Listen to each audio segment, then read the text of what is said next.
በስመ አብ ምናምን ወልድ መንፈስ ቅዱስ ብዬ መግቢያ ንግግር አድርጌ ዝቅ ብዬ ነበር ማውራ መጽሐፍ ቅዱስ ይገለጽ ይሄ እኮ መምህራን ናቸው ከፊት ለፊት ተደርድረዋል። አንተ ምን አለ ቀዳዳ ነው የዛ ጊዜ ተሰማ መድረኩ እንደዚህ የምትወጣበት በዛና በዚህ ነው አይደል? ከመደንገጥ የተነሳ ሽክፍክፍ አደረኩና በዚህ ዘልዬ እኮ ትቼዋለሁ ነው አዳራሹን ትቼው ልክ ለእንትን ለቅዳሜ ምናምን ሲመጣ ይጭነኝና ይወጣል። ሲጭነኝ ከመኪናው ዕቃው ላይ ያለው እያንጠበጠብኩት እኮ ነው የሚመጣ። አንተ በጣም እኮ ደፋር እኮ ነው።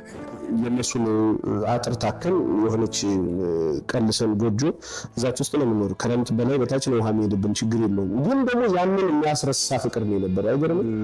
እንደዛ አይነት የነበረች ሴትዮ ግን የምር የምትበላው አጣች። አይገርምም?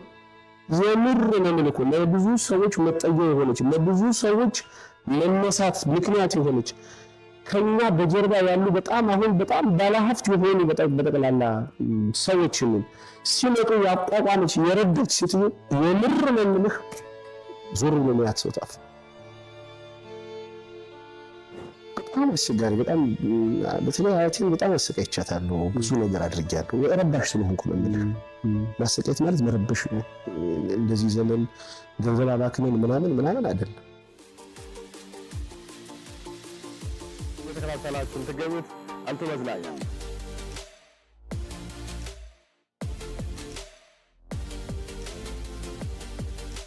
ስፖርታዊ እንቅስቃሴ ማብረን እናደርጋለን። አብራችሁ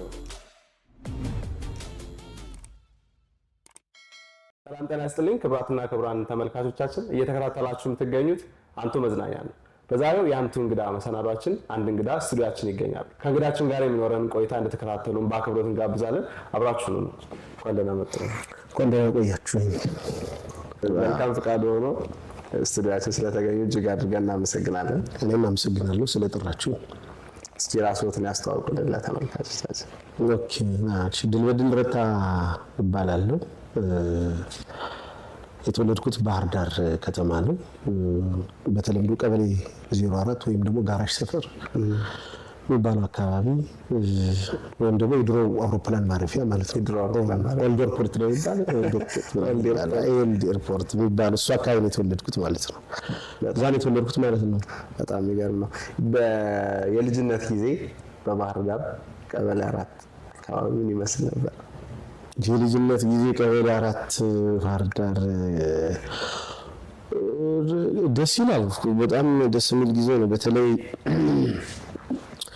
እንግዲህ እንደነገርኩ ከ1970 በኋላ ያሉት አመታቶች ምንም ሀገሪቱ በጦርነት ውስጥ የነበረችበት ቢሆንም ምንም አንጻራዊ ሰላም የሚባል የነበረበት ዳርዳሩ ብቻ ላይ ችግር ስለነበር የልጅነት ትዝታህንን እንዴት ታስባለህ? ማህበራዊ ጉዳይ አሁን ጃካራንዳ ተሰርቶበት ካለው ጎን ላይ የመዋዕለ ሕፃናት የሚባል ነበር። በነገራችን ላይ አሁን ሰው ብዙ ጊዜ አገሪቱን ተሻሽላለች፣ የትምህርት ስርዓቱ አድጓል ምናምን ብሎ ከሚያቀርባቸው እንትኖች ምንድን ልበል በቃ ምክንያቶች ውስጥ አሁን ለምሳሌ የመዋዕለ ሕፃናት ምናምን ትምህርቶች KG1 KG2 ምናምን ይባል ይላል። እኔ ያስታውሳለሁ ድሮም ነበረ በሚገርም ሁኔታ ያ ብቻ ሳይሆን የምገባ ስርዓት የሚባለው ትምህርት ቤት ውስጥ አሁን መዋዕለ ሕፃናት በነበርንበት ሰዓት ላይ ማንኛውም ሰው ነው እገሌ የሚባል የለም። ባለስልጣን፣ አፍታም፣ ደሃ ምናምን የሚባል የለም። እዛ መዋዕለ ሕፃናት ውስጥ ሁሉም ይገባል። ወተት አለ፣ ሻይ ቡና አለ፣ መኮረኒ ፓስታ አለ ይሰጠን ነበር። ያው አጽዋማትን ተጠብቆ ይሰጠናል። ትምህርቱ ነው። ልጅነት ጊዜ በጣም ደስ ይላል። አውሮፕላን መጣ እየገሰገሰ በዘፈን አንደኛ ጥላውን ገሰሰ እያልን ነው የተማርነው። እኛ በነገራችን ላይ በረፍት ሰዓት አውሮፕላን እያየን የተማርነው እና ምርጥ ጊዜ ነው። ቅርብ ነበረ። ፊት ለፊት ነው። ህብረት ባንክ ነው። አጥሩ አለ፣ እንጨት አጥር ነው። እንደዚህ ርብራብ ነው። ልክ አውሮፕላን ሲያልፍ ታርፋለህ። ሲያኮበኮበ ሲሄድ ትመለከታለህ። ያ ቦታ ማለት የከብት እንትን የግጦሽ መሬት ነው። በነገራችን ላይ ከአውሮፕላን እንትን መስጠት ውጪ ከብት በዚህ በቀበሌ 15 ያሉ ቀበሌ ሌላ ቦታ ያሉ ሰዎች አየር ሜዳ ተብሎ አየር ሜዳ ነው የሚባለው ታውቃለህ? የአየር ሜዳ አየር የሚያርፍበት ሜዳ እንደማለት ነው። እና ሳር አለ፣ ኳስ እንጫወትበታለን ምናምን። አሁን ሄሊኮፕተር ይመጣል፣ አውሮፕላን ይመጣል። በጣም ደስ የሚል ነውና ያንን እያየን ያድግን። አሁን እስኪ በእኛ ዘመን እንደዚህ በቃ ምርጥ በቃ ዘና እያልክ ማለት ነው። አሁን ምን ያለ እያየ አሁን ዝም ብሎ በቡልኬት ታጥረህ ምናምን ነገር ነውና በዛ ህይወት ውስጥ አሳልፈናል። የልጅነት ጊዜ በጣም ደስ ይላል። ኃይለኛ ነበርኩ፣ በጣም ኃይለኛ ነበር። ኃይለኛ ነበርኩ። ተው አይገለጥም እንዴ እኔ ተጣልቼ አላድርም እኮ ታውቃለህ። የተጣላሁት ሰው ካላገኘሁት ምናምን እኔ አላድርም። እኔ ከቤታቸው ጣራ ሁሉ ልወጣ እችላለሁ ለማግኘት ልጅ እና ያው ኃይለኛ ላይ ነበርኩ። ያው ደስ ይላል ልጅነት ጊዜ ደስ ይላል ስላለፈ። አዎ ምን ያለው በዛ ትዝታ ነው። ይቅርታ አድርግልኝ። አሁን በዚህ ምድር ላይ ለመኖር አሁን ሰው ዝም ብሎ ሊደሰኩር ይችላል። አንዳንድ ሰው የመኖሩ ምክንያት ናቸው ልጆች ምናምን። ኦፍ ኮርስ ልጅ አበባ ደስ ይላል። በልጅ መባረክን የመሰለ ነገር የለውም። ግን የምትኖረው ግን በምን አይነት ነገር ነው ካልከኝ በድሮ ትዝታ ነው እየኖርክ ያሉት በዚህ ምድር ላይ። አሁን እንደው መድኃኒዓለም ቢፈቅድ እንዴት ነው መጣ እንደው መሄድ የሚፈልግ ይሄናል የሚለይ ቢል የመጀመሪያው ሰልፍ ላይ የሚሰለፍ ነው እኔ ነኝና የድሮ ያሳለፍንበት የልጅነት ትዝታ በጣም ደስ ይላል። ኑሮ በጣም ማህበራዊ ህይወቱ አሪፍ ከምንም በላይ የሚያስቀና የነበረው እሱ ይመስለኛል። አዎ ነው ፈቀው በጣም እንጂ አንተ አንድ ነገር ልንገርህ እሺ፣ በጣም ይገርማል። እንዲኩ እዚህ ገበያው እዚህ አካባቢ ስለሆነ ቅርብ ነው። ዘንቢል ይዛ እኛ ከርቀት እየተጫወትን አይተናት ሩጠን ሂደን ዘንቢል ካልተቀበልን የሰው ዘንቢል ገዝተው የመጡት ነው ዘንቢል ዶሮ ሊሆን ይችላል እኮ እንደው ይቅርታ አድርግልኝ በፌስታል ጾም ገዝተው ሊመጡ አይደል ሂደህ ተቀብለህ ቤት ድረስ ማድረስ ግዴታ ነበረብህ። ካላደረስክ 11 ሰዓት ፋዘር ሲመጣ ሰፈሩ ይሰበሰባል። እነ ድሉ እነ አህመድ እነ መሐመድ ጀማል እነ ዳንኤል ነጌታቸው እዚህ ቁጭ ብለው ሲጫወቱ እነ ረህመት ሲጫወቱ ነበር። ግን ሙሽሪት ገበያ ሄዳ ቅድም ድንሽ ገዝታ ስትመለስ ሂደው እያዩት ተሸክመው አልተቀበሏትም። ራቁትህን በአደባባይ ትገረፋል። መቀጣጫ ያ ነገር የለው በአደባባይ በቃ ራቁትህን ነፍስና ስጋ እስኪለያይ ድረስ የሚገርም ነበር። ታውቃለህ እንደዛ ተገርፈህ አልቅሰህ ምናምን ትሄዳለህ። ተጠርተህ በቃ ቃተኛ በቅቤ ተለስ እዛ ና ተቀመጥ ትባላለህ። ሀጅር ጋር ተቆጭል ትባላለህ። በትበላት ያን በልት ደስ ብሎ ባህል እያበስኩ ወጥተህ ትመጣለህና የሚገርም ህይወት ያለበት በቃ ማህበራዊ መስተጋብር በጣም አሪፍ የነበረበት ጊዜ ነው። በሁሉ በኩል ሰውን እንዴት እንስራ፣ ህብረተሰቡ እንዴት አይነት ልጅ ይኖረው፣ ወደፊት የሚመጣው ትውልድ ምን አይነት ነው፣ እንዴት አድርገን ብናሳድገው ይሻላል የሚል በቃ መጨነቅ የነበረበት ጊዜ ነው የልጅነት ጊዜያችን። የሚገርም ነው። በዛ ትዝታ እንኖራለን። በጣም ይገርማ ማለት የሁሉ ሆነን ያደገንበት ሁሉም ይቀጣል። ሁሉም ኃላፊነት አለው እዛ ልጅ ላይ ቢረባውም ያበላል ቢያጠፋም ይቀጣል። ኃላፊነት ተሰምቶት የምንኖርበት ጊዜ ነው የነበረው። በተቃራኒው አሁን ላይ ደግሞ እንትን አለ። አሁን ደሱ ስትል ምን ትዝ አለኝ መሰለህ? ይሄ ሰላምበር መስጊድ ከመሰራቱ በፊት ትንሿ መስጊድ የሚባለው ነበርና ሼህ ሁሴን የሚባል እንትን መስጊዱን የሚጠብቀው አንድ ሰው ነው ነበር። ፓፓዬ ምናምን አለ ግቢ ውስጥ ሮማን አለ። በጣም የሚገርም ነው የነበረው። በሚገርም ሁኔታ ለምሳሌ ውሃ ባይኖር እስልምና እንግዲህ በዚህ በአምስቱ የማመስገኛ ጊዜያታቸው ውዶ አድርገው ታጥበው ነው ወደ መስጂድ የሚገቡትና ወደሱ ሲገቡ በማይክራፎን ውሃ ከሌለ እንጠራለን። ልጆች ውሃ ስለሌለ መጣችሁ ውሃ እንድትቀዱ እንባላለን። እና እንዳሁኑ ጀሪካ ምናምን በዚህ የታሰረ አይደለም። የብረቱ ሸንከሎ ነው። እዚህ ጋር አናትህ ጋር አስቀምጠህ ጣና በሰርጸ ትምህርት ቤት አቋርጠህ ሄደህ በከነናና በጊዮን መካከል በሱ ለመስጊድ ውሃ ልንቀዳ ነው ትላለህ። ታልፋለህ። በዛ ዘይቱን አለ። በዛው ዘይቱን የቆረጥክ እየበላህ ነው የምትሄደው። ውሃ ይዘህ መጥተህ በርሜል ትሞላለህ 10 ሰዓት እንዲያ ተጠርተህ ማለት ነው። እንዲያ ተጠርተህ እያየህ ታይታል እኮ በዛ ሰው አያየኝም አታልም። እዛ ጋር እና ባጽባሃሉ እና ሀጅ ኑሩ አሉ። እዛ ላይ እና ሀጅ አልቂ አሉ። በዛ ስትሄድ እነ ጋሽ ሸምሳሉ አሉ። ወደዛ ስትሄድ እነ ሻምበል አሉ ነበሩ ነው የምትባል። በቃ ይጋሽም ውሸት የለም። ትጠራለህ። ሂደህ ውሃ ይዘህ መጥተህ ታስገባ ነበር። ውሃ አምጥተን እንሰጥ ነበር። የሚገርም ነበር ታውቃለህ። የሚገርም ታዛዥነት፣ ሰውም ያለው ኮንፊደንስ ልጆች ጋር ልክ እንደ ራስ ልጅ ነው። ማንም ይቀጣሃል ሲባል ደግሞ እንዲህ ዝም ብሎ መቅጣት እንዳይመስልህ በደንብ ነው የሚቀጣ። የምር እውነቴን ነው የምነግርህ። እኔ አጥፍቼ እንዴ ትየናት ምስጋናውን ለምሳሌ በነፍስ ይማርልን ዝም አትለንም። በደንብ ነው የምትገረፈው። ትመከራለህ፣ ካልመለስክ ትገረፋለህ። ልጅን መታሽብኝ እንዲያርግሽብኝ አይሰራም። ትጠራለህ፣ ሀጂ ዳዊት ይጠራዋል እና ምንድን ነው ያደረግህ? እና ሀጂ ዳዊት ይጠራዋል እና ምንድን ነው የሰራህ? እንዲህ በስመ አብ ወወልድ ወመንፈስ ቅዱስ።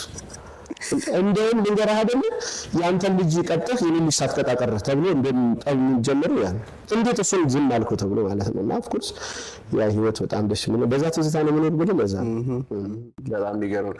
ከዛ ግን የልጅነት ጊዜች ሁሉም ሰው በተለይ በእርሶ እድሜ ምናልባት በተወሰነ ደረጃም እኛ ጋር ከጎረቤት ጋር ተዋውሶ በጎረቤት ተቀጥቶ የማደግ ነገር አለ። አንድ ነገር ልንገርህ፣ ሽሮ ሲፈጭ በጣም ይገርም፣ ሽሮና በርበሬ ሲፈጭ ያለውን ታሪክ ልንገርህ።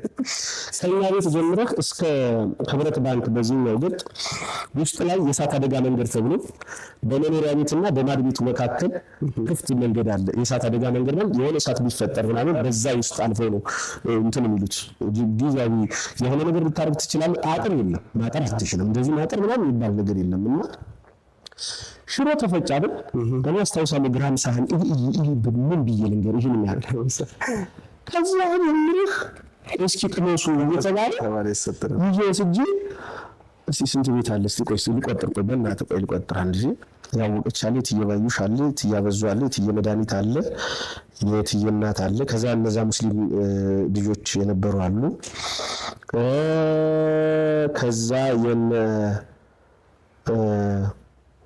ከዛ ደግሞ ወደዛ ተሻግረህ ደግሞ ስትሄድ በዚህኛው ፊት ለፊት ደግሞ የትየናት አሉ፣ ፍቃድ ቤት አለ። ከዛ ደግሞ አዳሙ ነፍሱን ይማር አሁን የሞተ አለ፣ ስጋ ቤት ነበር። አንተ ለገዳሁን ሽሮ አደርሳለሁ ይሄድኩኝ ቅመሱ ተነሱና አንድ ማዳበሪያ ተፈሽቶ የነበረው ሁሉን አድርሼ እኛ ቤት የሚቀረው የምር ማርያም አንድ ብረት ድስት አይሞላምሽ፣ አንድ እንደዚህ ብረት ድስት አይሞላም። በቃ ብረት ድስት እንደዚህ ተቀምጦ በቃ ይቀመጥ ይባላል፣ ይገባል። በሚቀጥለው ቀን ተፈሽቶ ከሌላ ቦታ ደግሞ ይመጣል እና ያ ጎኔ የነበረው ማዳበሪያ ሰው መቀነስ ነው አይደል? እየቀነሰ ነው ይሄዳል። እየሞላ ነው የሚሄድሽ፣ እየሞላ በቃ የዛ አይነት ህይወት ነበር። ሽሮ በርበሬ ጨው ተደልዞ እንደዚህ ድቁስ ተብሎ ይቀመጣል። ቅመሱ ተብሎ ነው የሚላክ። አሁን ለምሳሌ ስንጆ፣ ይሄ ደግሞ ያኛው ምንድነው ስንጆ የሚባል አለ። ለጾም ጊዜ ተሰርቶ እኛ ቤት እኛን ያሳደገችን ልጅ ማለት ነው። በጣም እናቴ ናት፣ እናት ብዬ ነው የምጠራትና ከእናቴ ማለያት የሚገርም ያላት ናት። ስንጆ ልበት አዘጋጅታ ቶፋ ገንቦ ጋን የሚባል እኔ አስታውሳለሁ። በዛ ውስጥ ይቀመጣል። ልክ ጾም ሲመጣ እየተቆነጠረ ለሰው ይሰጣል። አንተ አሁን ዲሲ ኮንዶሚኒየም ቤት አንተ ኮንዶሚኒየም አይደለም። አሁን ሂድ ቀበሌ 15000 የመጀመሪያው የቤት ማህበራት ተሰጥቶ 250 ካሬ ሜትር ነው። ሂድ ሲ አንደኛው ጎረቤት ካንደኛው ቀይ ያዋሳል። መተዋወቅም አሁን እየጠፋ ማለት መተዋወቅ ተው ይቅር፣ እሱን አይደለም ይቅርታ አድርግልኝ። እሳት እንኳን ይጨራል። እሳት እኮ ተዳፍኖ ለነገኒ እንኳን ተብሎ ይቀመጣል እኮ እሳት። አንተ እሳት ተዳፍኖ ማለት ነው። ልጅ የሌላቸው ሰዎች አሉ። ለምሳሌ ልጅ የሌላቸው ማለት በስራ ምክንያት ምን ያገታል? የአረብ ውሃ ሄደን እኮ የአረብ ውሃ እንቀዳለን። አረብ ቅዳሜ ሰንበት ስለሆነ ሄደን እንቀዳለን። ቡና አረብን ይወጣለን። እሺ አረብ ይጌታል። ሌላ ቦታ ዝም እንደከተተኝ ነው። የሚገርም ህይወት ነው የነበረው። የልጅነት ጊዜ በጣም የሚገርም ነበር። በተወሰነ መልኩ ጊዜና ዘመኑን በዋጀ መልኩ የሆኑ መቀየር የሌለባቸው የጋራ የሆኑ ሴቶች ሊኖሩን ይገባል። እንደ በግሌ ማምነው የጋራ ህይወት ሊኖረን ይገባል ብዬ አስባለሁ። እንደ ማህበረሰብ የከሸፍንባቸው ጉዳዮች ለምሳሌ እድር፣ እቁብ የሚባሉ አድርሽኝ የሚባሉ ጉዳዮች ነበሩ በፊት። እድር ሲባል ባህር ዳር 3 ነበር ነው፣ ቀበሌ 4፣ ቀበሌ 13 እና ቀበሌ 10። ሰው ሞተ ሲባል በአንድ ጊዜ ነው ሂደህ የምትቀብረው። በዛ እድር ውስጥ ሙስሊም አለ፣ ፕሮቴስታንት አለ፣ ኦርቶዶክስ አለ፣ ማያምን አለ፣ ምን አለ፣ ገሌና ገሌና አትባልም። እንደዛ ሆኖ ግን ከማህበረሰቡ ያፈነገጠ ነገር እንኳን የምታደርግ ቢሆን በድሩ መካከል ቆመ ነው የምትቀጣው። አብርሽኝ የሚባል ጉዳይ አለ። አብርሽኝ ማለት ምንድነው? አሁን ለምሳሌ ፍልሰታ ጽጌ ምናምን ሲመጣ እኔ ሙስሊሞች አብረው አብርሽኝ ሽምብራና ቡቢ ይዘው ይመጣሉ አብረው ተቀምጠው። አብርሽኝ ማለት ዝም ብሎ ቆሎ ምናምን በልቶ መለያየት አይደለም። በዛ ሰዓት የነበረው የልጆቻችን ባህሪ ምንድነው እንዴት ነው ተብሎ ይፈተሽበታል፣ ይታይበታል። እንታይበታለን።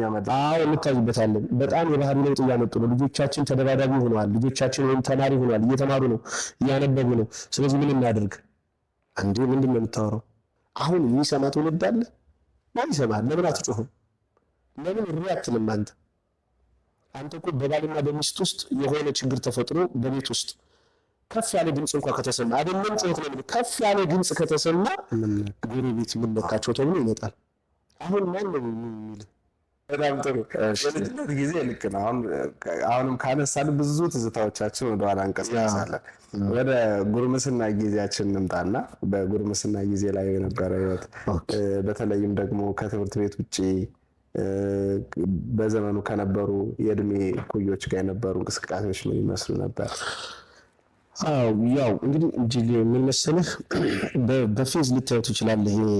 በተለይ የኔን ህይወት ማለት ነው እንግዲህ ያው እስከ 1985 ድረስ እስከ 88 ድረስ ያለውን እንኳን ብትመለከት ቆንጆ የሚባል ያው መውደቅ መነሳት ያለበት ቢኖር ቤተሰብ ላይ የራሱ የሆነ ችግር ቢኖር ከደርቁ ድቀት ከኢህአዴግ መግባት በኋላ በቤተሰብ ላይ ብዙ ነገሮች መጥተዋል፣ ተከስተዋል። አንድ አመት ታስሮ ነበር ከስራ ውጭ ስለሆነ ገቢ ምናምን አልነበረም። እና የሚገርመው ነገር ያንን ህይወት ያንን ጊዜ ያሳለፍንበት በዛችኛም ባሳደገችን እናት በምንላት ልጅ ነው። የሚገርም ነገር ቋንጣ ደርቆ በፌስታል ተቀምጦ አንድ አመት ያንን በልተን ያለፍነው። ጤፍ ምናምን የሚባል ነገር የለንም ነበር። በጣም የሚገርም ቤት የነበረን ሰው ነን እና እስከ እዛ ድረስ አሪፍ ነበር። ከ88 በኋላ ይሄ ጉርምስና የሚባለው እንግዲህ 18 19 ዓመት እየሆነ ስመጣ ግን ቤተሰብ ላይ ትልቅ የሚባል ቀውስ ተፈጠረ። ይህ ሁለተኛ ምዕራፍ የሚባለው ህይወት ማለት ነው። ስለዚህ እናታችን ሞተች። ፋዘር ከስራ ኦፍኮርስ ሙሉ ለሙሉ ተወገደ። ከዛ በተረፈ የእናታችን ሞት ምክንያት የሆነው ደግሞ የአያታችን ቤት ያው አያታችን አይደለችም እናታችን ናት። በደንብ ያደግንበት ቤት ነው። ብሔራዊ ሎተሪ ፊት ለፊት ስትመጣ ዓለም ክንዴ ሆቴል የሚባል ነበር። በጣም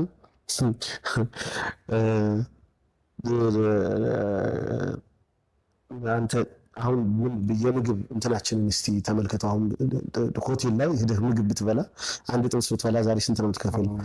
380 ብር 400 500 ብር የምንከፍልበት አለ አይደል? አስታውሳለሁ 2 ብር ነበር ጥብስ፣ 1 ብር ከ25 ነበር። ክክ 60 ሳንቲም አንተ 60 ሳንቲም ይሸጥ ነበር በእናትህ 1 ብር በየአይነቱ። የሚገርም አረብ ኢየሱስ አንተ እንዴት ወደ ኋላ ግን እንደመጣ ነው እንዴት ብዙ ነገር እንዳጣን እግዚአብሔር ይወቅና ሆቴል ነበር።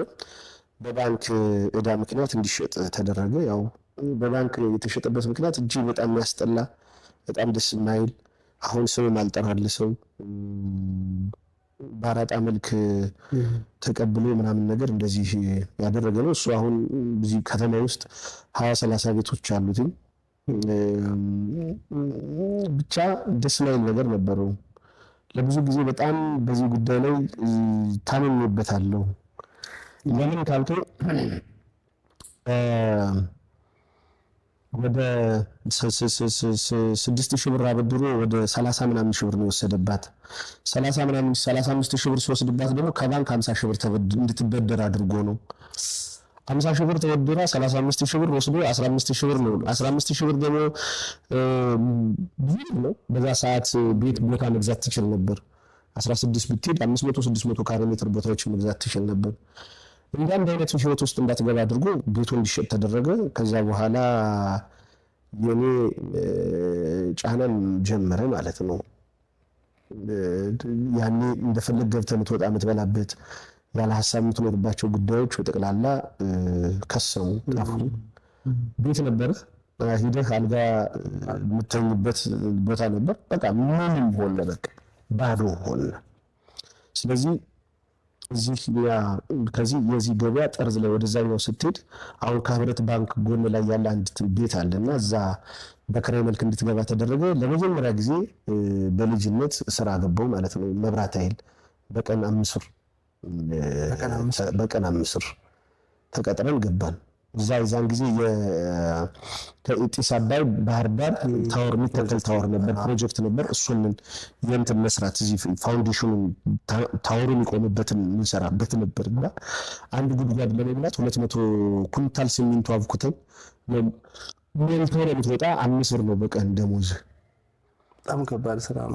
በእርግጠኛ ነኝ የሚያስታውሳሉ። በዛ ሰዓት በእጄ ላይ የተመላለሰው ሸንኮሎ ቆጥሬያለሁ። 2116 ሸንኮሎ በእጄ እንደዚህ ተመላልሷል። አሁን ተሰብስበን አንዳንድ ጊዜ ስናወራ እንደዚህ እንላለን እና 150 ብር ደሞዝ በወር 150 ብር እና እንዲህ አይነት ህይወት ተጀመረ። በመጀመሪያው ደሞዝ ታውቃለህ ከብት ቅርጫ ይዤ መጣሁና በጣም አስቸጋሪ፣ በጣም በተለይ አያቴን በጣም አሰቃይቻታለሁ። ብዙ ነገር አድርጌያለሁ። ረባሽ ስለሆንኩ ነው የምልህ። ማሰቃየት ማለት መረበሽ ነው። እንደዚህ ዘመን ገንዘብ አባክነን ምናምን አይደለም። በጣም ብዙ ነገር አድርጌያታለሁ እና ያንን ስገዥ የገባው ቀን የተመረኩትን ምርቃት ነው ያስታውሰዋለሁ። ሞሰብ ከጀርባዬ ላይ ያመጣሁት ስጋ ከጀርባዬ ላይ ተቀምጦ ከግሪ ምን ያለበስኩት ነገር አለ ልጅ ደረሰልኝ ተብሎ ማለት ነው። እንደዛ ሆነ። ከዛ በኋላ እንግዲህ ምን በቃ እየከበደ መጣ። በጣም ከበደ። ቤቱ ደግሞ ራሱ በዛ ተጽዕኖ አለባት። በተለይ አያታችን እዚህ ደረቷ ላይ የጡት ህመም ስላለባት ሲያማት ሕክምና ትወስድም ነበር። አግላ ነበር በብረት የምትለኩሰው። ከዛ እናታችን ደግሞ ሞተች። ወይኔ እያለሁ ምን ነገር ደግሞ መጣ። እሷ ስትሞት ደግሞ አንድኛውን ደግሞ ሌላ ጫና መጣ። ከዛ አያታችንን በዛም በዚህም እያልን ማገዝ ጀመርን። ግን ደግሞ ስራው ሲቆም ኦፍኮርስ ጎዳና ወጣሁ። በቃ ሌላ ምንም ማለት አልችልም። በቃ አለቀ። በቃ 89 ዓመተ ምህረት እንግዲህ ጎዳና ወጣሁ ማለት ነው። በቃ ኦሪየንታል ዳስ ምሽት ምናምን ምድረገነት ሰኔ ምናምን የሚባሉ ነበርና ኦሪየንታል የእሷ እህት እንትን ላይ ይሄ መብራት ሆቴል ጎን የነበረች ልጅ አለች። እሱ ጓደኛው ናት እና ከዚህ ሲመጣ ምናምን እኔ ከተማው ልጅ ነው ማለት ባሪ ስለሆንኩኝ እመጣለሁ። እሱ ካለ እዛ ገባለሁ ወቂ ምናምን ጉጉጉ እንትን ያሳይቻ ነው ወጣ ምናምን እንደምባልና ልክ ለእንትን ለቅዳሜ ምናምን ሲመጣ ይጭነኝና ይመጣል። ሲጭነኝ ከመኪናው ዕቃው ላይ ያለው እያንጠለጠልኩት እኮ ነው ይመጣ። አንተ በጣም እኮ ደፋር እኮ ነው። ተመልከት። ከጢስ አባይ ጀምረን ልክ ስንመጣ ልክ 70 ሳሚንትን አልፈን ወደ ባህር ዳር ፒስታ ነው ገብርኤል ምናምን ፒስታ እኮ ነው እስከዚህ ድረስ ከየት ጀምረን እንደምጠር ቆሸ የሚባለው ከሱ ላይ ጀምረን መጣር ጀምራለሁ። እና ልክ ገብርኤል ስደርስ አርበኝ ሚስተር ምናምን ይላል ብረድ ይለኛል። ዱብ ብላለ መርቶት ነው የሚል እሱ ልክ እንደዚህ ከገባ መቆም አይፈልግም። ዲሽዶ ከሷ ጋር ነው መገናኘት ይፈልግ። እኔ ተመልሼ የጣልኩትን ዕቃ ያንጠባጠብኩትን ዕቃ ተሸክሜ ነው የምወጣ በማዳበሪያ ማለት ነው። ታፍታብቲት ከባድ አስቀያሚ ከዛ እንደነገርኩህ እንትን ከበደ። ያው ወደ ጎዳና መውጣቱ ተጀመረ። ያው እሷ ደግሞ የእናቴ ሞት ደግሞ አያቴንም ጎዳት በዛ ሰዓት እና እኔም ጎዳና ወጣሁ። ወንድሜም ተበተነ ምናምን ነገር ብቻ በቃ ያ ድርጊት ጎዳና አልለውም። ለምሳሌ ጎዳና ወጣ ምለው የኖርኩበት ህይወት ስለሆነ ልግለጠው ብዬ ነው እንጂ ጎዳና ኖርኩ አልልም። ለምሳሌ ጎዳና ኖርኩ ማለት የምኖርበት ቦታ ለምሳሌ የኛ ሆቴል ጀርባ ሽንት ቤት አለ። እዛ ሽንት ቤት ውስጥ ነው የምኖረው። ችግር የለውም። በጎን በኩል ነው።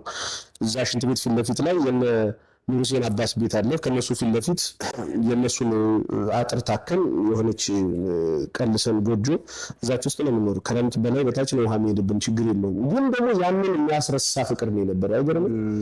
ጓደኞቼ እኔ ማን እስኪ ሲንገረኝ ምን ብዬ ልንገርህ? እኔ ስማቸውን ብጠራው ምን ብዬ ልጥራለህ? አሁን ስለሽ ብትል አምሳሉ እስከላለም አምሳሉ ሳንቲም ምንለዋለ፣ ንጉሴን አባስ አለ፣ ጌታቸው አለ፣ አንዳርጌ አለ፣ እኔ አለሁ፣ አለም ካሳ አለ፣ አብደላ አለ፣ ምን ተመስገን አለ፣ ዳዊት አለ፣ ያሬድ አለ። እነዚህ ሰዎች ጎዳና ወጣል ብለው እንደ ጎዳና ልጅ አልገፉኝም። ጓደኞቼ ናቸው ለኔ። ታውቃለህ፣ የሆነ ነገር ሲሆን የሆነ ነገር ለኔ ለነሱ በቃ ልዩ ነኝ ለነሱ። በእነሱ ውስጥ ደግሞ በጣም ተጫዋች ነኝ። ኳስ በጣም ስንደግፍ ስታዲየም በአንድ እግሩ ነው የምናቆመው። እንዲህ አይነት ነገር ምን ብዬ ልንገርሽ? ምን ጫላል እናንተ ባህል ምን ትታጠዋለህ? ከዛ በኋላ አያቴ እዛ ቤት ወጣች። መክፈል አልተቻለም። ከዛ ልብ የሚሰብር ነገር ደግሞ የእሷ ነገር መምጣት ጀመረ። ለምን እሷ በብዙ መልኩ ምግባን ጠጣ የምትል ሰው ናት። ኑሯት ማንንም የምትገፋ ሰው አይደለችም። እንደዚህ እንግዲህ ለማሳመር እዚህ ጋር ያለውን ታሪክ ለእንትን ለማለት አይደለም። በቃ ማንም ሂዶ ታሪኩ እንዳያውቅ የሚፈልግ ነው። በቃ አለም ክንዴ ማናት ብሎ ብሔራዊ ሎተሪ ቢሄድ ስለ እሷ የሚነገር ነገር የለም። ገብርኤል ዝክር ስዘክር፣ የግንቦት ልደታ ንፍሮ ተቀቅሎ በግ ሲታረድ ምን ሲል፣ ኧረ በጌታ በኢየሱስ ምን ብዬ ልንገር፣ የሚገርም ሰው ናት። እንደዛ አይነት የነበረች ሴትዮ ግን የምር የምትበላው አጣች። አይገርም? የምር ነው እኮ ለብዙ ሰዎች መጠጊያ የሆነች ለብዙ ሰዎች መነሳት ምክንያት የሆነች ከኛ በጀርባ ያሉ በጣም አሁን በጣም ባለሀብት የሆኑ በጠቅላላ ሰዎችን ሲመጡ ያቋቋመች የረዳች ሴትዮ የምር ነው የምልህ ዞር ብሎ ማያት ሰው ጠፋ።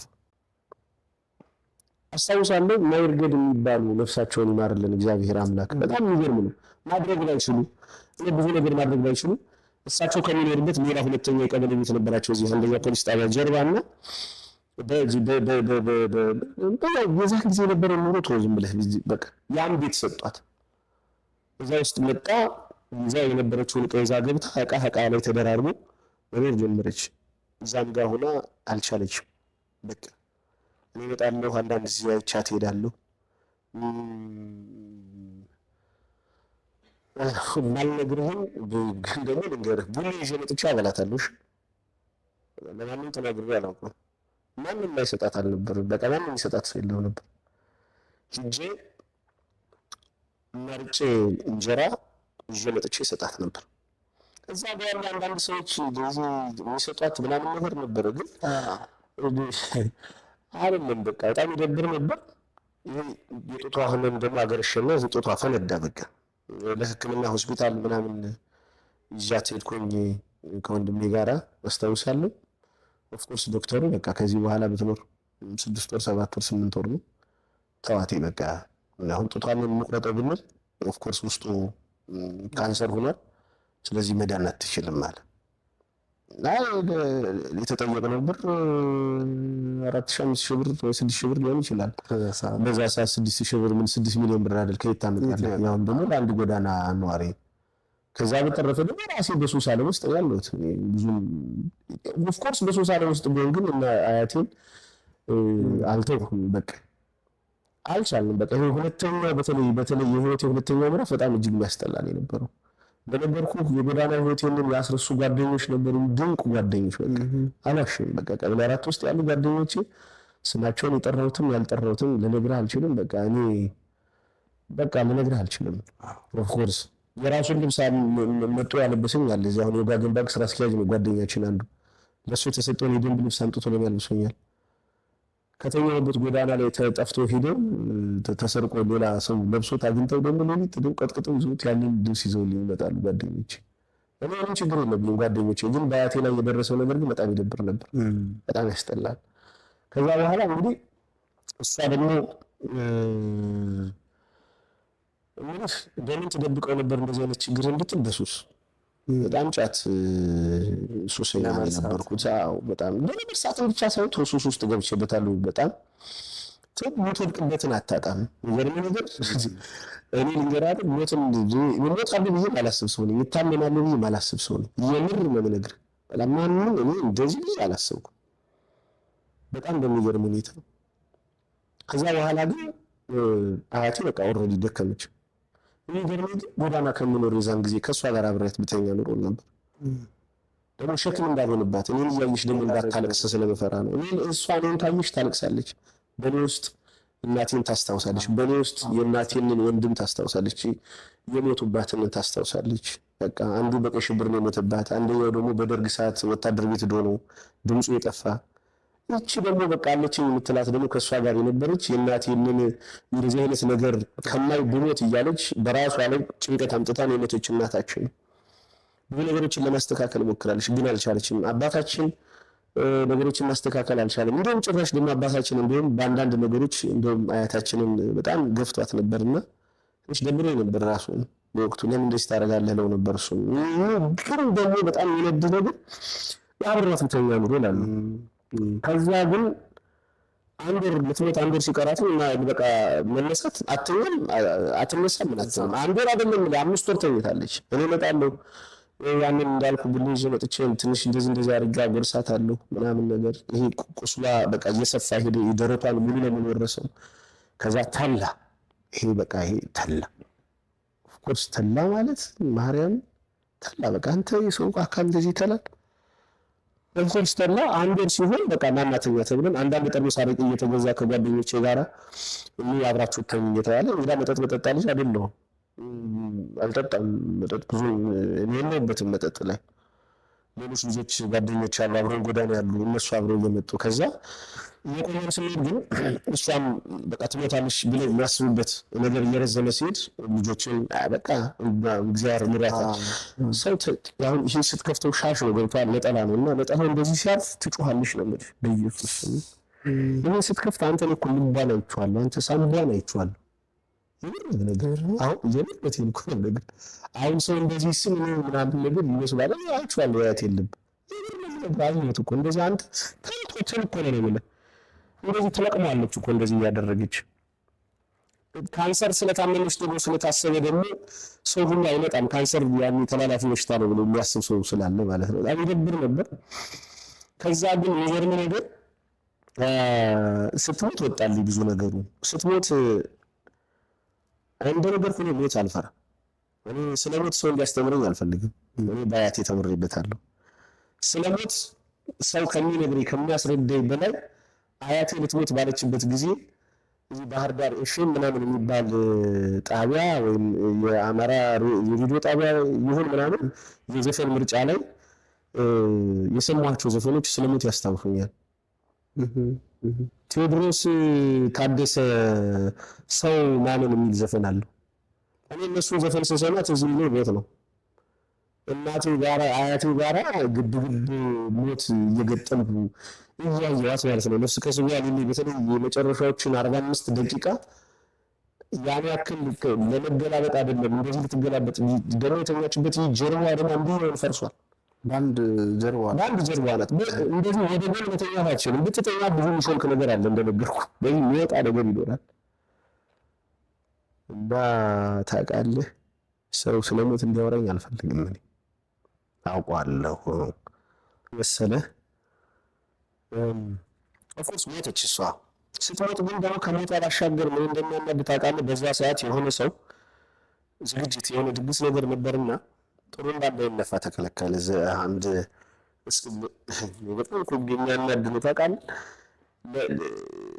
ይህችን ሴትዮ በህይወቴ ነው የምልህ ሳያት ሁልጊዜ ንስሓ እስከገባሁበት ድረስ አንድ ቀን የሆነ ነገር አደርጋታለሁ ብዬ ነበር እንትን የምለው እና ለምንድን ነው 10 ሰዓት ላይ ጥሩ እንዳይነፋል ሞተች ተብሎ 10 ሰዓት ከወንድሜ ጋር ይዣት ሂጄ የተወሰነ ሰው ተከትሎ ሰው መጣ። ችግር የለውም ወስደን 11 ሰዓት ምናምን ወስደን ቀብረን ጥለናት መጣን